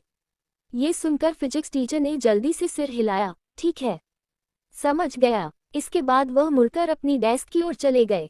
जियांग युवान और कुछ नहीं बोली। उसने हेड टीचर द्वारा लिखी छुट्टी की पर्ची ली और वहां से निकल गई। हेड टीचर ने उसे जाते देखा और फिर फिजिक्स टीचर की ओर देखते हुए उलझन में पूछा, ये कैसी प्रतियोगिता है? मैंने पहले कभी नहीं सुनी। इसमें इतनी प्रतिष्ठा क्यों है? फिजिक्स टीचर ने उसकी बात सुनकर होठों के कोने को खींचा और थोड़ी देर चुप रह गए। ये तो राष्ट्रीय प्रतियोगिता है। अगर तुम प्रारंभिक परीक्षा पास कर लेती हो और फाइनल में पहुंच जाती हो, तो टॉप में रहने पर राष्ट्रीय ट्रेनिंग टीम में चुना जा सकता है और फिर देश का प्रतिनिधित्व करके अंतर्राष्ट्रीय प्रतियोगिता में भाग ले सकती हो। पूरे विश्व के टॉप छात्रों के साथ मुकाबला करना, सोचो इसमें कितनी प्रतिष्ठा है। योजक चिन्ह। देश भर में इस प्रतियोगिता में लाखों छात्र हिस्सा ले रहे हैं, तो प्रीलिमिनरीज, सेमीफाइनल और फाइनल में कितने छात्र एलिमिनेट होंगे? फाइनल में केवल टॉप छात्र ही राष्ट्रीय ट्रेनिंग टीम में जा पाएंगे और अंत में सिर्फ टॉप 5 ही चुने जाएंगे, फिर वे देश का प्रतिनिधित्व करने विदेश जाएंगे। फिजिक्स के शिक्षक जल्दी बोलने लगे, मुझे छात्रा जियांग युवान के स्तर का अंदाजा है। भले ही उसके अंक अच्छे हैं, लेकिन वह दूसरों से कहीं आगे है। अगर वह प्रीलिमिनरीज पास कर ले और सेमीफाइनल में पहुंच जाए तो ये बड़ी बात होगी। अगर वह और बेहतर प्रदर्शन करे तो प्रांतीय टीम में शामिल होना हमारे स्कूल के लिए गौरव की बात होगी।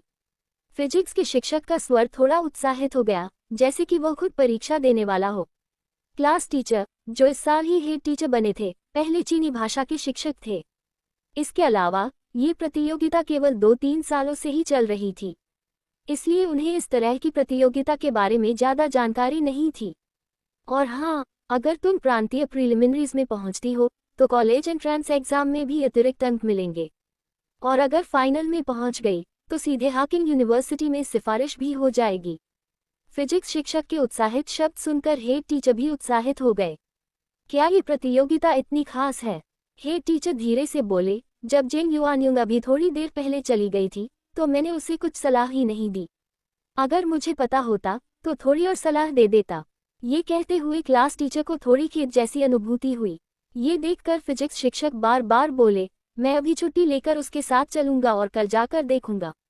लेकिन जैसे ही फिजिक्स शिक्षक ने ये कह दिया, हेड टीचर जल्दी से उसे पकड़ते हुए बोले, तुम नहीं जा सकते। तुम्हारी कल पूरी क्लास है। इन छात्रों को तुम्हारा इंतजार है। अगर तुम चले गए तो कौन तुम्हारी जगह पढ़ाएगा? फिजिक्स शिक्षक थोड़ी देर सोचने के बाद बोले, चिंता मत कीजिए, मैं अभी टीचर जिन से पूछता हूँ। मिस्टर जिन हाई स्कूल की दूसरी क्लास के प्रभारी हैं और उनके पास तुम्हारी तुलना में कम क्लासेस हैं। देखकर कि फिजिक्स शिक्षक के पास पहले से ही विकल्प था, हे टीचर कुछ नहीं बोले, बस कहा, तो जल्दी पूछ लो, कल तक टीचर जिन को मत बताना। ये सुनकर फिजिक्स शिक्षक हल्का सा सिर हिलाकर बोले, जैसे कि समझ गए हों। किसी और शिक्षक से कुछ कहे बिना वह तुरंत ऑफिस से बाहर निकल गए। अभी उसके पास सोचने का समय नहीं था, भले ही वह कुछ कर भी न पाए, कम से कम वह जिन युवानियों के लिए खुशियां बांट सकता है, उसे प्रोत्साहित कर सकता है। इस साल जब उसे राष्ट्रीय प्रतियोगिता के बारे में पता चला तो वह चाहता था कि हेडमास्टर स्कूल से रजिस्ट्रेशन कराएं, लेकिन हेडमास्टर ने कहा था कि इस तरह की प्रतियोगिताओं में लोग बचपन से ही तैयारी शुरू कर देते हैं, इसे आखिरी समय में क्रैमिंग से नहीं किया जा सकता। खुद के अनुभव में उन्होंने भी प्रतियोगिता में भाग लिया था और पूरी मेहनत से तैयारी की थी। उस समय प्रतियोगिता उतनी बड़ी नहीं थी और आखिर में उनकी सामान्य पढ़ाई पर असर पड़ा। फायदे की तुलना में नुकसान ज्यादा हुआ। इसके अलावा उनका स्कूल कोई प्रमुख स्कूल नहीं था, तो इतने सारे टॉप स्टूडेंट्स कहाँ से आएंगे। फिजिक्स शिक्षक चुप रह गए, उन्हें कुछ कहने का अधिकार भी नहीं था। जैसे ही हेड टीचर ने फिजिक्स शिक्षक के जाने का इंतजार किया, वह लंबे समय तक ऑफिस में बैठे रहे और किसी भी तरह सोचे तो भी कुछ असहज महसूस हो रहा था। अंततः वह उठे और निर्णय लिया कि वह खुद जिन युवानियों के घर जाकर देखेंगे। जिन युवानियों की जानकारी निकालकर उनका पता करने के बाद वह तुरंत ऑफिस से निकल गए। लेकिन जिन युवानियों उस समय घर पर नहीं थी। उस वक्त तो वो अभी रेस्टोरेंट पहुंचा था। वो शिवमेई और वान झीक्सिन पहले ही जान चुकी थी कि जियांग युवान आज जियांग चेन जाने वाली है और वो बात कर रही थी कि कौन उसके साथ जाएगा। बात करते हु शियानचेन जल्दी वहां पहुंच गया। जियांग युवान ने उसे देखा तो उसकी आंखों में हल्की सी चमक आ गई, लेकिन जैसे ही उसने महसूस किया कि वह भी उसे देख रहा है, उसने जल्दी से नजरें चुरा ली और शर्मिंदा सा खड़ा हो गया। इन 2 दिन मुझे कुछ काम है, इसलिए मैं तुम्हारे साथ नहीं जा पाऊंगा, हु शियानचेन ने जोर से कहा। जियांग युवान के हाथों की हरकतें रुक गईं। फिर उसने हल्की मुस्कान के साथ कहा, अगर तुम्हें काम है तो करो, यहाँ आकर मुझे बताने की जरूरत नहीं है। हु शियानचेन ने उसकी बात सुनी, जिसमें जैसे कोई छुपी हुई भावना थी, और उसके होठों पर एक सुंदर सा मुस्कान उभर आया। उसने और कुछ नहीं कहा, बस उसने कहा, चेन झीक्सिन तुम्हारे साथ है, इससे मुझे बहुत राहत है। जियांग युवान ने उसे एक नज़र देखा, लेकिन कुछ नहीं बोली। वहीं दूसरी तरफ वू शिवमेई और वान झीक्सिन पहले ही तय कर चुकी थी कि वान झीक्सिन उनके साथ जाएगा।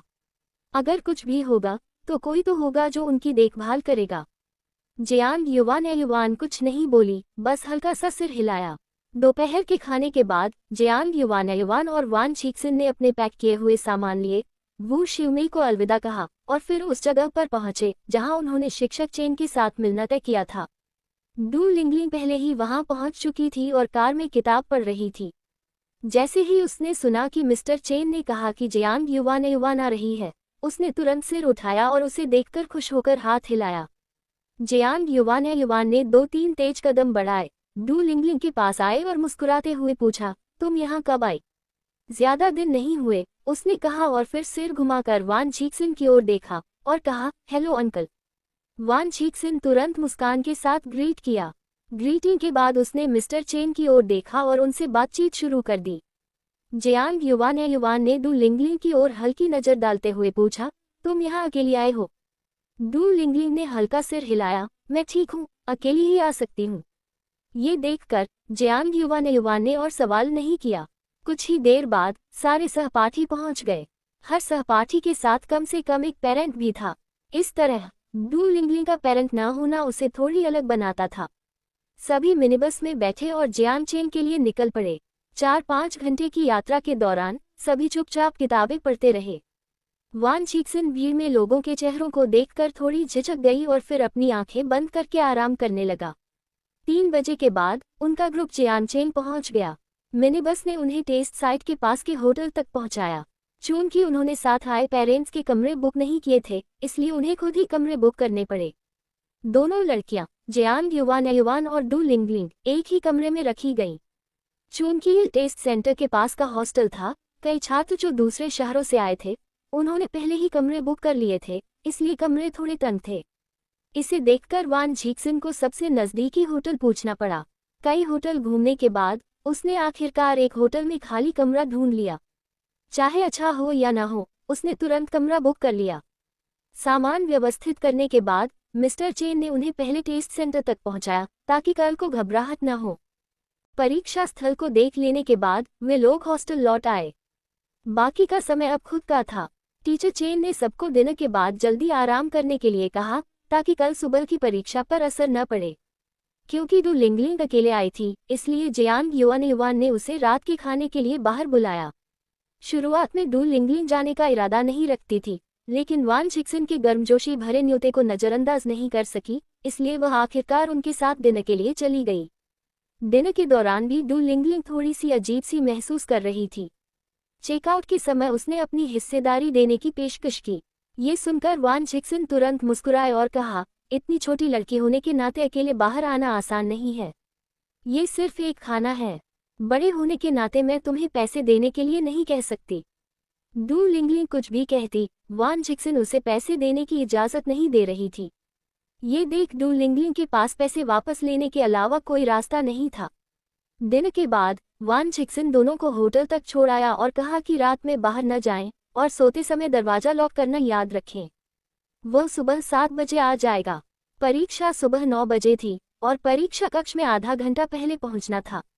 सुबह 7 बजे उठना, नहा धोकर नाश्ता करना और परीक्षा केंद्र जाना सब समय के अनुसार था। जियांग युआन ने हल्के से सिर हिलाया, जैसे कि सब समझ गया हो। वान छिक्सिन के जाते ही जियांग युआन और डू लिंगलिंग ऊपर की तरफ बढ़े। सीढ़ियों पर क्लास के कुछ लड़के भी वहीं खड़े थे। उनके आने पर उन्होंने मुस्कुराते हुए कहा, खाना खा लिया। चूंकि सवाल जियांग युआन से था, डू लिंगलिंग ने जवाब नहीं दिया। जियांग युआन ने हल्का सा सिर हिलाया, खा लिया। बाकी कोई और बात नहीं करना चाहती थी। कई लड़के उसकी खामोश आदत के आदी थे, इसलिए उनकी उदासीनता से उन्हें कोई फर्क नहीं पड़ा। कल परीक्षा है, इसलिए आज किताबें मत पढ़ना, जल्दी सो जाओ, सुबह जल्दी उठो। सबसे लंबा लड़का हल्की मुस्कान के साथ बोला, हम तुम्हारे कमरे के पास ही रहते हैं। अगर किसी चीज की जरूरत हो तो आ जाना। उनकी ये दयालुता देखकर जियांग युआन और डू लिंगलिंग ने मुस्कुराते हुए स्वीकार किया और फिर अलविदा कहा। कमरे में लौटकर जियांग युआन ने थोड़ी एक्सरसाइज की। डू लिंगलिंग, जो बिस्तर पर बैठी किताब पढ़ रही थी, ने उसकी अजीब सी हरकतें देख मुस्कुराते हुए पूछा, ये क्या कर रही हो? इसे योगा कहते हैं। क्या तुम थोड़ी देर मेरे साथ प्रैक्टिस करोगी? जियांग युआन ने कहा। ये सब उसने पिछली जिंदगी में फूया के साथ मीटिंग देखकर सीखा था। सच कहूं तो उसने फूया से बहुत कुछ सीखा था। वह जर्मन बोल सकती थी क्योंकि वह समय पर देश डी में इमिग्रेट हुई थी, और जियांग युआन ने कान से सुनकर और देखकर सीख लिया था। डू लिंगलिंग को ये दिलचस्प लगा। उसने किताब नीचे रखी और प्रैक्टिस शुरू कर दी। डू लिंगलिंग ने पहले कभी प्रैक्टिस नहीं की थी, इसलिए थोड़ी देर बाद उसे मांसपेशियों में दर्द महसूस हुआ। लेकिन जब उसने देखा कि जियांग युआन लगातार कर रही है, तो उसने भी दांत गड़कर जारी रखा। वह कभी हार मानने वाली नहीं थी। हार की थकान अभी भी उसके पैरों में महसूस हो रही थी। जियांग युआन ने, जो उसकी आदतों को अच्छी तरह जानती थी, तुरंत ही अपनी हरकतें रोक दी, पसीना पोंछा और मुस्कुराते हुए बोली, आज का दिन भी लगभग यही रहा। चलो अब नहा लें और सोने की तैयारी कर लें। हाँ, और कल सुबह जल्दी उठना है। उसकी बात सुनकर डू लिंगलिंग ने राहत की एक लंबी सांस ली। जियांग युआन ने उसे कुछ हल्की हल्की खिंचाव वाली एक्सरसाइज करवाए और फिर बताया कि नहाने के बाद अगर थोड़ी देर गर्म पानी में भीगे और फिर गर्म तौलिए से सेके तो मांसपेशियों की थकान कम हो जाएगी। डू लिंगलिंग ने जोर देकर कहा, मुझे बिल्कुल भी थकान नहीं है, मुझे किसी गर्म सेक की जरूरत नहीं। जियांग युआन ने उसकी सख्त बातों को देखकर हंसते हुए सिर हिलाया और हल्का सा मुस्कुराया, मानो कह रही हो कि थकावट तो मुझे ही है। डू लिंगलिंग ने उसकी बात सुनकर और कुछ नहीं कहा। दोनों ने नहाने के बाद बिस्तर पर आंखें बंद कर लीं। भले ही सोने का समय अभी भी जल्दी था, फिर भी दोनों ने लाइट बंद कर दी। कुछ देर बाद जियांग युआन, जो अब भी ऊर्जा से भरपूर थी, ने सुना कि डू लिंगलिंग की लंबी लंबी सांसें कानों में आ रही थीं। ऐसा लग रहा था कि वह पूरी थकान से सो गई थी। जियांग युआन ने चुपके से अपने स्पेस में कदम रखा। वहां पहुंचकर उसने पेड़ पर लगे सभी आड़ू इकट्ठा किए और पास ही उस छोटे पौधे के पास गई जो कभी बड़ा नहीं हुआ। हाल ही में स्पेस में आड़ू की पैदावार बहुत ज्यादा हो गई थी, इसलिए उसने कुछ ज्यादा पके हुए आलू सीधे छोटे पौधे के पास रख दिए ताकि वह खा सके। लेकिन इस छोटे मियाओ मियाओ की खाने की गति पहले जैसी नहीं थी। जैंग युवान युवान थोड़ी चकित हुई। वह झुककर मियाओ मियाओ के पास बैठी और झूलते हुए छोटे मियाओ मियाओ को देखकर बोली, तुम छोटे मियाओ मियाओ, क्या हुआ? अब तुम बड़े नहीं हो रहे और इतने स्वादिष्ट आलू भी नहीं खा रहे। क्या तुम्हें अब भी मांस चाहिए? जैंग युवान युवान की बात सुनकर छोटे मियाओ मियाओ ने 2 बार झूलकर जवाब दिया, जैसे उसकी बात का इशारा कर रहा हो। जैंग युवान युवान ने थोड़ा भौहें चढ़ाए और फिर पूछा, क्या ऐसा हो सकता है? क्या तुम सच में मांस खाना चाहते हो? उसने जैसे ही यह कहा, छोटे मियाओ मियाओ ने फिर से हिलना शुरू कर दिया। जैंग युवान युवान हंस पड़ी, क्या तुम अब भी मांसाहारी हो? तुम छोटे मियाओ मियाओ, तुम्हें खा चाहिए, मांस नहीं। जैंग युवान युवान की छेड़छाड़ सुनकर छोटे मियाओ मियाओ ने और ज्यादा जोर से हिलना शुरू कर दिया, जैसे वह उसकी बात का विरोध कर रहा हो। जैंग युवान युवान ने खुद से सोचा, क्या मुझे सच में कल मांस खरीद कर देखना पड़ेगा? लेकिन वह सोच रही थी, अगर यह छोटा पौधा सच में कोई राक्षस निकला तो। जैंग युवान युवान जैसे ही कुछ और कहने वाली थी, उसने बाहर से दू लिंगलिंग की आवाज सुनी। उसने तुरंत स्पेस से बाहर निकलने की जल्दी नहीं की, डरते हुए कि कहीं दू लिंगलिंग लाइट ऑन करके अचानक कमरे में न आ जाए और उसे डर लगे। थोड़ी देर ध्यान से सुनने के बाद उसने महसूस किया कि दू लिंगलिंग बस बेहोशी में बड़बड़ा रही थी, शायद सपना देख रही थी। जैंग युवान युवान ने ज्यादा देर स्पेस में नहीं रुकी और झट से बाहर आ गई। अपने बिस्तर पर लेटते हुए वह दू लिंगलिंग के पास चली गई। जैसे ही वह करीब गई, उसने साफ साफ सुना कि दू लिंगलिंग अपने मुंह में कुछ बड़बड़ा रही थी। लिंगलिंग हाथ हिलाती रही जैसे कुछ रोक रही हो। उसकी ये हालत देखकर जयांग युवान युवान को कुछ ख्याल आया और उसका माथा थोड़ा तना। वो एक कदम आगे बढ़ी, हाथ बढ़ाकर दू लिंगलिंग की तरफ हल्का सा थपथपाया और धीरे से बोली, दू लिंगलिंग, दू लिंगलिंग। इस आवाज से दू लिंगलिंग अचानक हिल गई और चेतनापूर्वक जाग गई। जब उसने जयांग युवान युवान को देखा तो अभी भी उसे समझ नहीं आया, उसकी आंखें खाली और घबराई हुई थीं। तुम ठीक हो? कोई बुरा सपना देखा? जयांग युवान युवान ने फिक्र भरी आवाज में पूछा। उसकी चिंता सुनकर दू लिंगलिंग ने आखिरकार होश पाया और हल्के से सिर हिलाकर ये जताया कि वह ठीक है। थोड़ा शर्माते हुए दू लिंगलिंग ने कहा, सॉरी, क्या मैंने तुम्हें जगा दिया? जयांग युवान युवान ने सिर हिलाया, नहीं, मैं अभी तक सोई नहीं थी। थोड़ी सोच के बाद उसने फिर पूछा, तुम सच में ठीक हो? मैं ठीक हूँ, तुम भी जल्दी सो जाओ। दू लिंगलिंग जाहिर तौर पर और कुछ कहना नहीं चाहती थी। वो बिस्तर पर लेट गई और कंबल अपने सिर तक खींच लिया। ये देखकर जयांग युवान युवान कुछ नहीं बोली और अपने बिस्तर पर लौट गई। कुछ देर बाद नींद ने उसे अपनी गोद में ले लिया और धीरे धीरे वह सो गई। बगल में पड़े दू लिंगलिंग ने उसकी सांसें सुनी और सिर घुमाकर उसे देखा। जैसे ही उसने उसे सोते देखा, उसने कंबल से सिर बाहर निकाला और उसके चेहरे पर उदासी छा गई। जयांग युवान युवान की तरफ देखते हुए उसकी आंखों में थोड़ी ईर्ष्या झलक गई। फिर उसने आह भरी और करवट बदल ली। अगली सुबह जयांग युवान युवान तरोताजा उठी, लेकिन दू लिंगलिंग बिल्कुल उल्टा हाल था।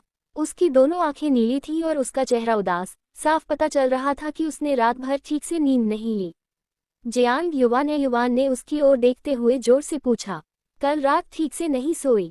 इस हालत में परीक्षा देने जाना तुम्हारे लिए ठीक नहीं होगा। दू लिंगलिंग ने हल्के से सिर हिलाया और जबरदस्ती मुस्कुराए। ठीक है, मैं बाद में ठंडे पानी से नहा लूंगी। जयांग युवान युवान ने नाखुश होकर सिर हिलाया। तुम ऐसा नहीं कर सकती, बाहर का मौसम अभी ठंडा है। सुबह जल्दी उठकर ठंडे पानी से नहाओगी तो ठंडी लगने का खतरा है। थोड़ी सोच के बाद उसने दू लिंगलिंग से कहा, ठहरो, मैं तुम्हारे लिए पहले पानी ले आती हूँ।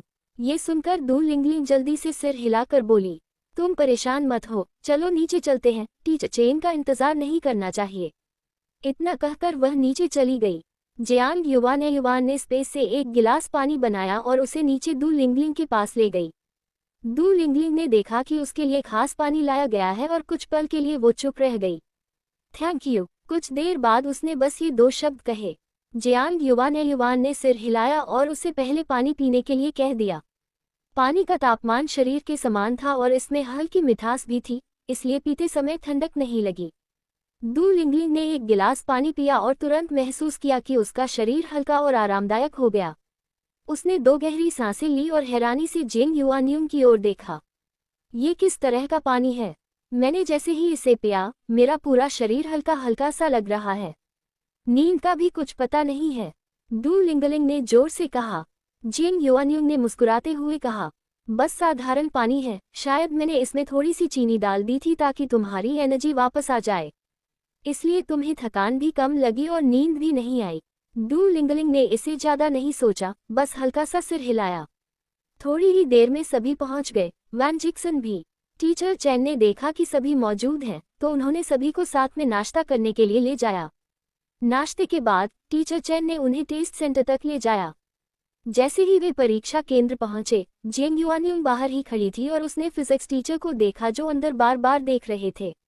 उसने टीचर चैन से कुछ कहा और फिर फिजिक्स टीचर के पीछे जाकर चिल्लाई, मिस्टर स्वे, आप यहाँ क्यों हैं?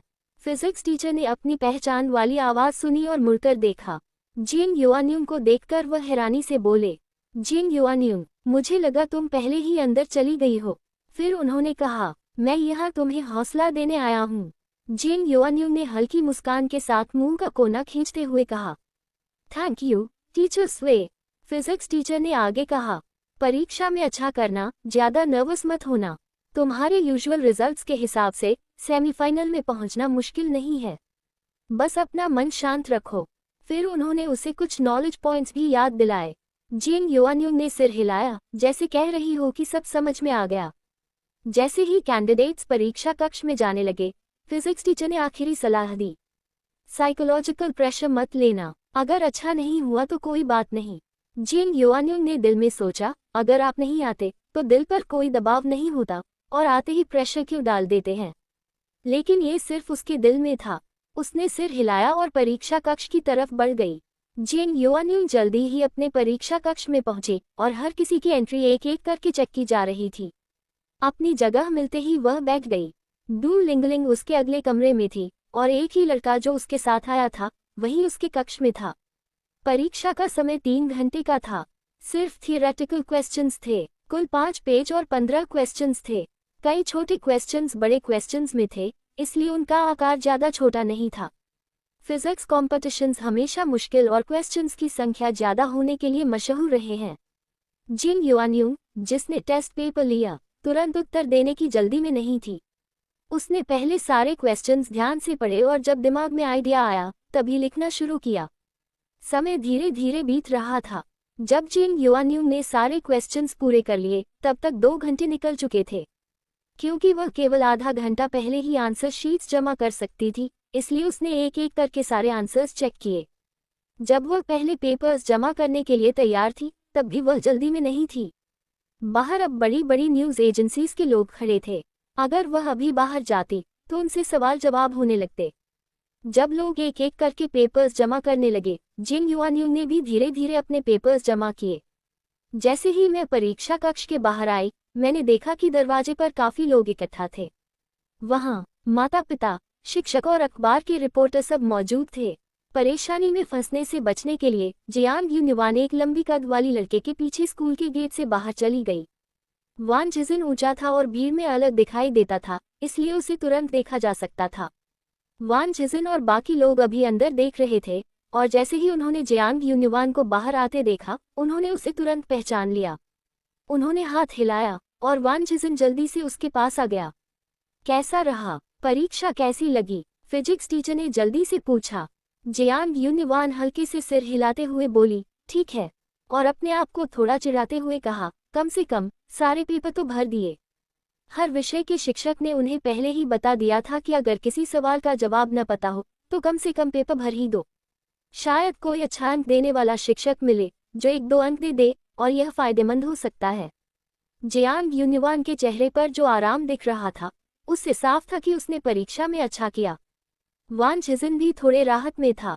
जैसे ही सभी और सवाल पूछने वाले थे, टीचर चेन ने पूछा, तुम अभी भी सवाल याद कर पा रही हो? जियांग युनिवान के लिए सवाल याद रखना बिल्कुल आसान था। टीचर चेन की बात सुनकर उसने हल्का सिर हिलाया। इसे देखकर टीचर चेन ने तुरंत अपनी बैग से कागज और पेन निकाला, जैसे वह उसे अब तुरंत लिखवा लेना चाहते हों। वान जिजिन जल्दी से बोला, ये बच्ची अभी अभी परीक्षा से बाहर आई है, इसे थोड़ी देर आराम करने दो फिर लिखे। टीचर चेन को डर था कि देर हो जाएगी और जियांग युनिवान बाद में कुछ भूल जाएगी, इसलिए वह चाहते थे कि अभी उसके पास याददाश्त है, तभी सारे सवाल लिखवा लें। जियांग यूनिवान ने 10 दिन से ज्यादा समय तक मिस्टर चेन के साथ काम किया था, इसलिए वह उनके स्वभाव को अच्छी तरह जानती थी। वह फिजिक्स के प्रति बेहद जुनूनी थे, कभी कभी किसी फिजिक्स प्रयोग के लिए 2-3 दिन बिना खाए पिए प्रयोग कर सकते थे। जियांग यूनिवान की नज़र में उनका यह व्यवहार बिल्कुल सामान्य था। जियांग यूनिवान ने वान झिजिन की ओर देखा, मुस्कुराए और बोली, मैं अभी सवाल लिख देती हूँ, जब तक याद है, बाद में भूल न जाऊं। टीचर चेन द्वारा हाथ में दिए गए कागज और पेन को लेकर उसने पास के एक पत्थर पर बैठकर तुरंत सारे सवाल लिखने शुरू कर दिए। सभी सवाल उसके दिमाग में बिल्कुल साफ थे और वह पूरे जोश के साथ लिखने लगी। उनके पास की स्थिति ने आसपास के लोगों का ध्यान खींच लिया और धीरे धीरे कई लोग इकट्ठा हो गए। जिज्ञासु रिपोर्टर भी वहां जमा हो गए। जैसे ही उन्होंने जियांग यूनिवान को बाहर चुपचाप लिखते देखा, उनकी दिलचस्पी बढ़ गई और उन्होंने कैमरा उसके ऊपर कर लिया। ये देखकर मिस्टर चेन ने इकट्ठा हुए लोगों को धक्का देते हुए दूर कर दिया। उनका चेहरा बिल्कुल शांत था। वान झिजिन और कुछ माता पिता भी उनके पीछे गए। डर था कि जियांग यूनिवान परेशान न हो। इस तरह आधे घंटे के अंदर जियांग यूनिवान ने सारे सवाल लिख दिए, लेकिन अपनी झिझक छुपाने के लिए उसने हर शब्द नहीं लिखा, बस सामान्य अर्थ लिखे और कुछ सवाल ऐसे दिखाए जैसे भूल गई हो। फिर भी ये मिस्टर चेन के लिए काफी थे। उन्होंने जियांग यूनिवान द्वारा लिखे गए पेपर को लिया और तुरंत किनारे हो गए। इसे देखकर फिजिक्स टीचर भी उसी तरह पीछे हट गए। वान झिजिन ने उन्हें जाते देखा और वहीं खड़े होकर उनका अध्ययन करते देखा। वह टॉपिक की तरफ मुड़कर जियांग यूनिवान की ओर देखने लगा और जोर से पूछा, कैसा लगा? भूख लगी है? बात करते हुए उसने अपने बैग से एक चीज निकाली जो तेल वाले कागज में लिपटी हुई थी और उसे उसके सामने रखकर कहा, कुछ खा लो, पेट भरा रहेगा। बाद में मैं तुम्हें कहीं स्वादिष्ट खाने के लिए ले जाऊंगा। जियांग यूनिवान को भूख नहीं थी, फिर भी उसने वह तेल वाले कागज वाला बैग ले लिया। जब उसने उसे खोला तो अंदर एक हरी प्याज का पराठा था। उसने 2 काट लिया, तभी डू लिंगलिंग भी बाहर आ गई। जियांग यूनिवान को देखकर उसने बार बार पूछा, तुम्हारा एग्जाम कैसा रहा? जियांग यूनिवान ने बस हल्का सा सिर हिलाया, लेकिन जवाब नहीं दिया और उसकी जगह पूछ बैठी, तुम्हारा कैसा रहा? डू लिंगलिंग के चेहरे पर खुशी की चमक दिखी और उसने खुशी खुशी कहा, मुझे लगता है कि मैं एग्जाम में अच्छा कर पाए। वह महसूस कर रही थी कि शायद उसने असाधारण प्रदर्शन किया। अजीब बात ये थी कि भले ही उसने कल रात बुरे सपनों और घबराहट की वजह से अच्छी नींद नहीं ली थी और सुबह उठने पर भी थोड़ी थकान महसूस हुई, लेकिन जियांग यूनिवान द्वारा दी गई पानी की एक गिलास पीने के बाद उसे अपनी ऊर्जा वापस मिली थी। उसका दिमाग बिल्कुल साफ और तेज महसूस हो रहा था। इसी वजह से उसे लगा कि यह सब जियांग यूनिवान की वजह से हुआ। उसने उसकी मदद की थी। खुशी से उसने जियांग यूनिवान की तरफ देखा और कहा, धन्यवाद। जियांग यूनिवान को समझ नहीं आया कि अचानक क्यों धन्यवाद दे रही है और उसने सिर हिलाकर कहा कि उसने कुछ खास नहीं किया। लेकिन जब टीचर चेन ने उसे फिर से पूछा तो उसने बताया कि उसने सामान्य प्रदर्शन किया। टीचर चेन ने उसकी काबिलियत को जानते हुए बस हल्का सा सिर हिलाया और समझने का इशारा किया। सभी स्टूडेंट्स के एग्जाम रूम से बाहर आने के बाद टीचर चेन उन्हें लंच पर ले गए। जाहिर है खुद टीचर चेन ने खाना नहीं खाया, वह अभी भी जियांग यूनिवान द्वारा लिखे कुछ सवालों पर काम कर रहे थे। वान झिक्सिन पास की टेबल पर बैठा था। टीचर चेन को गंभीर देखते हुए वह जियांग यूनिवान के पास झुककर धीमे से बोला, मिस्टर चेन कितने गंभीर हैं, देखो खाने का तो नाम नहीं ले रहे। डू लिंगलिंग जियांग यूनिवान के पास बैठी थी और उन्होंने उनकी बातचीत सुनी। मुस्कुराते हुए उसने धीमे से जवाब दिया, ये तो हमारे टीचर चेन के लिए आम बात है। कभी कभी जब वो लैब में एक्सपेरिमेंट करते हैं तो 2-3 दिन तक वही रह जाते हैं बिना खाना पानी लिए। डू लिंगलिंग की बात सुनकर वान झिक्सिन सिर हिलाते हुए जे बहलाया, ऐसे गंभीर टीचर मैंने कभी नहीं देखे। लंच खत्म होने के बाद वही मिनी बस जो कल उन्हें लेकर आई थी आज भी उन्हें लेने आई। भौतिकी के टीचर बाद में आए, लेकिन चूंकि बस में जगह थी और जियांग यूनिवान ने उन्हें बुलाया, इसलिए वो भी थोड़ा संकोच करते हुए बस में बैठ गए। जियांग यूनिवान को सच्चाई पता नहीं थी, लेकिन उन्होंने बस में उनके बैठने का मतलब नहीं समझा। बस में बैठने के बाद भौतिकी के टीचर चेन के पास बैठे और उनके साथ टेस्ट पेपर देख रहे थे। सिर्फ जल्दी से पेपर देखकर ही उन्होंने समझ लिया कि ये टेस्ट पेपर कितना मुश्किल था, लेकिन उन्होंने यह उम्मीद नहीं की थी कि उनके सामने बैठा ये बहुत ही जवान दिखने वाला टीचर सिर झुकाए पूरी तरह पेपर पर ध्यान दे रहा था और हाथों की हलचल कभी नहीं रुक रही थी। टीचर चेन ने सारे सवाल खत्म करने के बाद टेस्ट पेपर पीछे बैठे स्टूडेंट्स को दिया और कहा कि खुद अनुमान लगाओ कि तुम्हारा स्कोर कितना होगा। टेस्ट पेपर जल्दी से छात्रों में घुमाया गया और जयांग युवान ने इसे देखा। उसके जवाब लगभग उसके अपने ही उत्तरों जैसे थे। जयांग युवान ने जल्दी से पेपर देखा और फिर उसे डू लिंगलिंग को सौंप दिया। डू लिंगलिंग ने पेपर उठाया और ध्यान से पढ़ना शुरू किया। सारे सवाल पढ़ लेने के बाद उसने पेपर मिस्टर चेन को वापस कर दिया। जयांग युवान ने उसे एक तरफ से देखा और धीरे से पूछा, देखकर लगता है तुम्हारा एग्जाम अच्छा गया है ना? डू लिंगलिंग की आंखों में छुपी हुई खुशी देखकर उसे पता चल गया कि एग्जाम वाकई अच्छा गया होगा। बस वह खुद को शांत रख रही थी और कोई ज्यादा प्रतिक्रिया नहीं दे रही थी। डू लिंगलिंग ने जयांग युवान की तरफ चुपचाप इशारा किया और फिर आंख मिचोली कर दी। जाहिर था वह नहीं चाहती थी कि जयांग युवान ज्यादा उत्साहित हो जाए। जयांग युवान हल्की मुस्कान देकर सिर हिला दिया, जैसे कह रही हो मुझे सब समझ में आ गया। मिस्टर चेन ने देखा कि सभी ने पेपर पढ़ लिए हैं, तो जोर से पूछा, कैसा लगा? सारे सवाल पढ़ लिए तो स्कोर का अंदाजा लगा सकते हो। कुछ लड़कों की आंखों में खुशी थी, कुछ में नाराजगी, लेकिन नाराजगी के बावजूद सेमीफाइनल तक पहुंचने के लिए इतना मुश्किल नहीं था। मिस्टर चेन ने राहत की सांस ली और कहा, हालांकि प्रीलिम्स के सवाल मुश्किल नहीं थे, लेकिन सेमीफाइनल में चीजें आसान नहीं होंगी। अभी थोड़ा समय है, तो ध्यान से पढ़ाई जारी रखो और अगले राउंड का इंतजार करो। स्पष्ट था कि मिस्टर चेन ने सभी की लेवल अच्छी तरह समझ रखी थी। उनके हिसाब से मुश्किल कुछ ज्यादा नहीं थी। उसने पेपर जमा किया और अपनी सीट पर बैठ गया। सड़क की खटखटाहट पर मिनी बस धीरे धीरे आगे बढ़ रही थी। जयांग युवान भी झूलते हुए धीरे धीरे आंखें बंद कर लेती है। डू लिंगलिंग ने उसे सोते देखा और परेशान नहीं हुई, बस अपनी किताब उठाए और पढ़ने लगी। जब वे सियोग सिटी लौटे तो शाम के 6 बज चुके थे। मिनी बस उन्हें एक एक करके घर के सामने उतार रही थी। जैसे ही वे कुछ चर्चा और छोटे घरों के पास पहुंचे, डू लिंगलिंग ने ड्राइवर से कहा कि वह यहां उतरना चाहती है। जयांग युवान से अलविदा कहकर वह अपने घर की तरफ बढ़ गई। जयांग युवान ने कार की खिड़की से देखा। सड़क के चौराहे पर एक मध्य आयु की महिला झुकी हुई खड़ी थी, बार बार चारों ओर देख रही थी, जाहिर था किसी का इंतजार कर रही थी। जैसे ही उसने डू लिंगलिंग को देखा, उसका चेहरा खिल उठा और वह जल्दी जल्दी उसकी तरफ दौड़ी। डू लिंगलिंग ने 2 तेज कदम बढ़ाए और उसकी ओर भागी। माँ, रात में ठंडा है, तुम्हें बाहर नहीं आना चाहिए था। डू लिंगलिंग ने कुछ नाराज होते हुए कहा। जाहिर था कि यह महिला डू लिंगलिंग की माँ थी। उसने हाथ हिलाया और कुछ बातें डू लिंगलिंग से कही, लेकिन कार चल चुकी थी, इसलिए जयांग युवान ने उनकी बातें नहीं सुनी। डू लिंगलिंग ने अपनी माँ की मदद से चौराहे से घर की तरफ चलना शुरू किया, लेकिन उसने 2 कदम ही बढ़ाए थे कि एक आदमी तिरछे से दौड़ता हुआ आया। डू लिंगलिंग की चोटी पकड़ ली और गुस्से में चिल्लाया, तुम बेवकूफ लड़की, कल रात कहाँ थी? फिर उसने उसे थप्पड़ मारा और डू लिंगलिंग के चेहरे पर चपत भी लगाई। तुम इतनी छोटी उम्र में भी पढ़ाई पर ध्यान नहीं दे सकती, कहीं बेवकूफ़ी तो नहीं कि किसी अजनबी के साथ? वह गाली देते हुए बोला। डू लिंगलिंग ने उसे ठंडे अंदाज में देखा, कुछ छुपाए बिना, बस उसे सीधे घूर रही थी।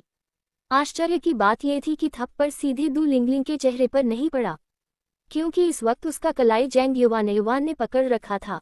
जैंग युवान ने जोर से धकेला और उस आदमी को पीछे धकेल दिया। आदमी उस वक्त गुस्से में था और जैसे ही उसने देखा कि जैंग युवान ने उसे रोकने के लिए हाथ बढ़ाया है, उसने चिल्लाते हुए कहा, तुम कौन हो? मैं अपनी बेटी को सजा दे रहा हूँ, तुम्हारा इसमें क्या काम है? जैसे ही उसने ये कहा, उसका गुस्सा और बढ़ गया और वह जैंग युवान की तरफ भागा।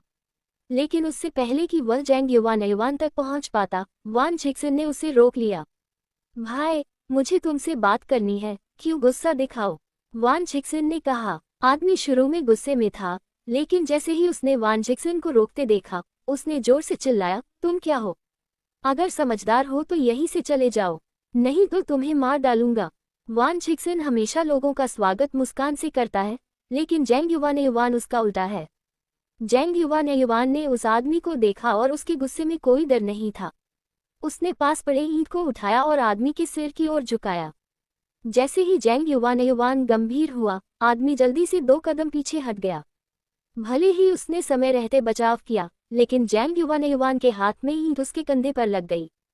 आदमी इतनी तेजी से चिल्लाया कि उसने हाथ से कंधा ढक लिया। टीचर चेन, जो अभी भी कार में थी, जल्दी से बाकी 3 लड़कों के साथ आए। उन्होंने सामने की स्थिति देखी और जल्दी से जैंग युवान के पीछे खड़े होकर उसे बचाया ताकि आदमी उसे चोट न पहुंचा सके। लेकिन जैंग युवान बिल्कुल भी नहीं डरा। उसने आदमी से गुस्से में कहा, तुम किस तरह का आदमी हो? तुम्हें अपनी पत्नी और बेटी से लड़ना ही सब कुछ लगता है। क्या तुम्हारे पास हिम्मत है किसी आदमी को मारने की? तुम समझते हो कि सही क्या है, और तुम इस हिम्मत के बिना केवल डरपोक बनकर रहोगे। सबने पहली बार जैंग युवान को गाली देते सुना और हैरान होकर उसे देखा। आदमी इतना लाल हो गया कि वह कुछ कह न सका। तुम कहाँ से आ गए हो, जंगली लड़की? अगर मैं अपनी बेटी को सजा दूं तो तुम्हारा क्या काम है? अपना काम करो, आदमी हकलाते हुए बोला। हालांकि वह गुस्से में फट पड़ने वाला था, लेकिन उसने स्थिति को भांप लिया। अब जैंग युवान के चारों ओर 5-6 बड़े और मजबूत लोग खड़े थे और वह अकेली थी। अगर वह उसे मारना चाहता तो उसे कोई फायदा नहीं होने वाला था। ये सोचकर उसने गुस्से में अपनी पत्नी और बेटी की तरफ देखा और बोला, तुम दोनों यहाँ क्या बेमतलब खड़े हो? क्यों नहीं मेरे पास लौट रहे? जब तुम वापस आओगी मैं तुम्हें सबक सिखाऊंगा। आखिरी वाक्य ने सीधे दू लिंगलिंग की तरफ इशारा किया। दू लिंगलिंग ने झिझकते हुए पीछे देखा। उसके आंखों में साफ डर था। वह जानती थी कि अगर वह अपने पिता के साथ वापस गई तो निश्चित रूप से उसे फिर से मारा जाएगा। जैंग युवान ने उसकी आंखों में डर देखा और फिर आदमी की पीठ पर एक जोरदार लात मारी। कौन कहता है कि वे तुम्हारे साथ वापस जाएंगी? आदमी तंज कसते हुए बोला, क्या तुम पूरी दुनिया की खबर रखने वाली हो, और मेरी पत्नी और बच्चों की? अगर मैं पुलिस को बुलाऊं और तुम्हें गिरफ्तार करवा दूं तो? जैंग युवान बिल्कुल भी नहीं डरी। उसने उसे ठंडे स्वर में देखा और कहा, ठीक है, बुलाओ। मैं देखना चाहता हूं कि ऐसे लोगों को कैसे सजा मिलती है जो अपने ही परिवार को मारते हैं। वे मेरी पत्नी और बच्चे हैं और उन्हें मारना मेरा हक है। आदमी आत्मविश्वास से बोला। पुरुष ने लगातार कहा, जब मैं पुलिस स्टेशन पहुंचा तो मैं पुलिस वालों से पूछना चाहता था कि मुझे आपने बिना किसी वजह पीटा, इसका क्या सजा हुई? जैसे ही उसने ये कहा, उसके चेहरे पर घमंड भरी मुस्कान उभर आई। जैंग युवान ने अपने होठों के कोने को खींचते हुए उसके शब्दों को एक एक करके बोला, हम इसे सही करने का काम कहेंगे और शायद पुलिस वाले हमें अच्छे नागरिक होने के लिए मेडल भी देंगे। पुरुष कुछ कहने ही वाला था कि उसने आगे बढ़ते हुए कहा, क्या तुम कभी स्कूल गए हो या पढ़े हो? अब किस उम्र में हैं? हमारे देश में कानून है और हमारे देश के कानून में हर इंसान को बराबरी का दर्जा दिया गया है, चाहे वह आपका पत्नी हो या बच्चे। वे भी स्वतंत्र इंसान हैं जिनके अपने हक हैं। अगर आप बिना वजह उन्हें पीटते हो तो आप कानून तोड़ रहे हो और पुलिस आपको गिरफ्तार कर सकती है। जैंग युवान की आवाज में ताकत और आत्मविश्वास था, बिल्कुल ब्लफ जैसा नहीं, और ये देखकर पुरुष झुक गया। शिक्षक चेन और बाकी लोग भी उसके पास खड़े थे, स्पष्ट रूप से उसका समर्थन कर रहे थे। हालांकि वे भी पुरुष थे, लेकिन वे ऐसे लोगों को बिल्कुल पसंद नहीं करते थे जो केवल अपनी पत्नी और बच्चों को पीटते हैं।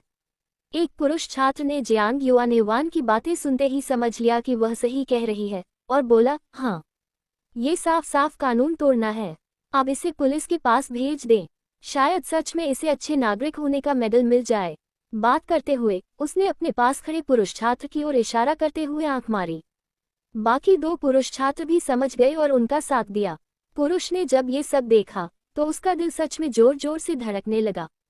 उसने 2 बार अपने आंखों के गोले तेजी से घुमाए और सोचते हुए जल्दी जल्दी अपने घर की ओर दौड़ पड़ा। दौड़ते हुए उसने पीछे मुड़कर दू लिंगलिंग और उसकी मां से क्रूर शब्द कहे, तुम दोनों मुझे परेशान मत करो, वरना जब लौटोगी तो तुम्हारा हाल अच्छा नहीं होगा। दू लिंगलिंग ने उसके भागते हुए पीछे मुड़ते हुए देखा। उसके चेहरे पर खुशी की हल्की मुस्कान आई, लेकिन वह मुस्कान ज्यादा देर तक नहीं रही। जल्दी ही उसके चेहरे पर चिंता और उदासी छा गई। दू लिंगलिंग की मां का भी वही हाल था।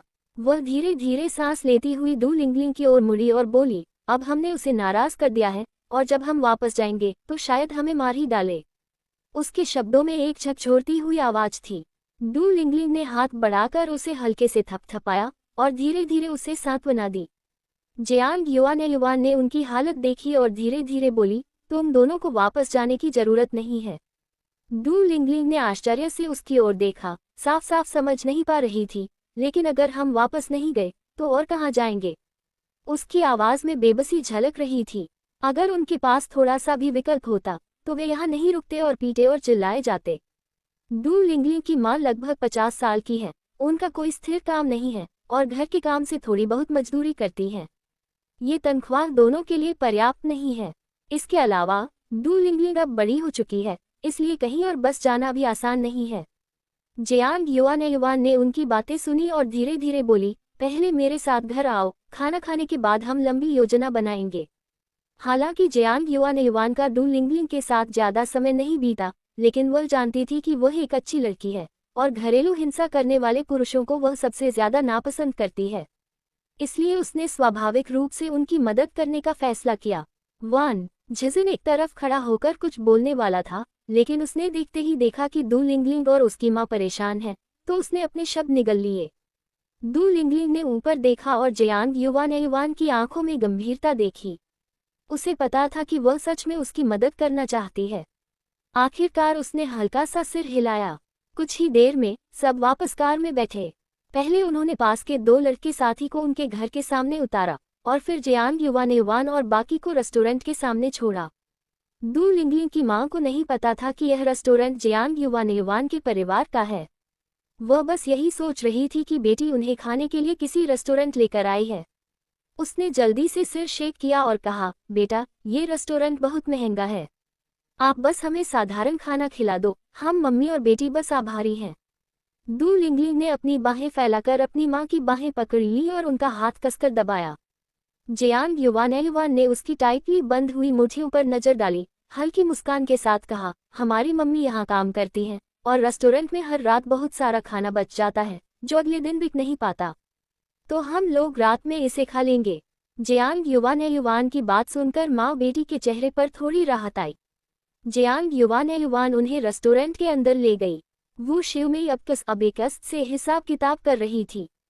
जब उसने दरवाजे की आवाज सुनी तो उसने सोचा कोई ग्राहक आया है। उसने सिर उठाए बिना कहा, माफ करना, आज दुकान बंद है, कल सुबह जल्दी आ जाए। जियांग युआन उनकी बात सुनकर हंस पड़ी। मम्मी, आप इतनी सख्त क्यों हैं? आप तो मुझे देखते तक नहीं। वो शिवमेई ने तभी ध्यान दिया जब उसने अपनी बेटी की आवाज सुनी। उसने जल्दी से अबेकस रख दिया और जियांग युआन की तरफ आई, जोर से पूछा, तुमने कहा था कि रात को ही आओगी, इतनी जल्दी कैसे आ गई? जियांग युआन ने धीरे से कहा, परीक्षा के बाद तो आना था। परीक्षा कैसी गई, पास कर लोगी? वो शिवमेई ने उत्सुकता से पूछा। जियांग युआन ने हल्के से सिर हिलाया, शायद कर लूं।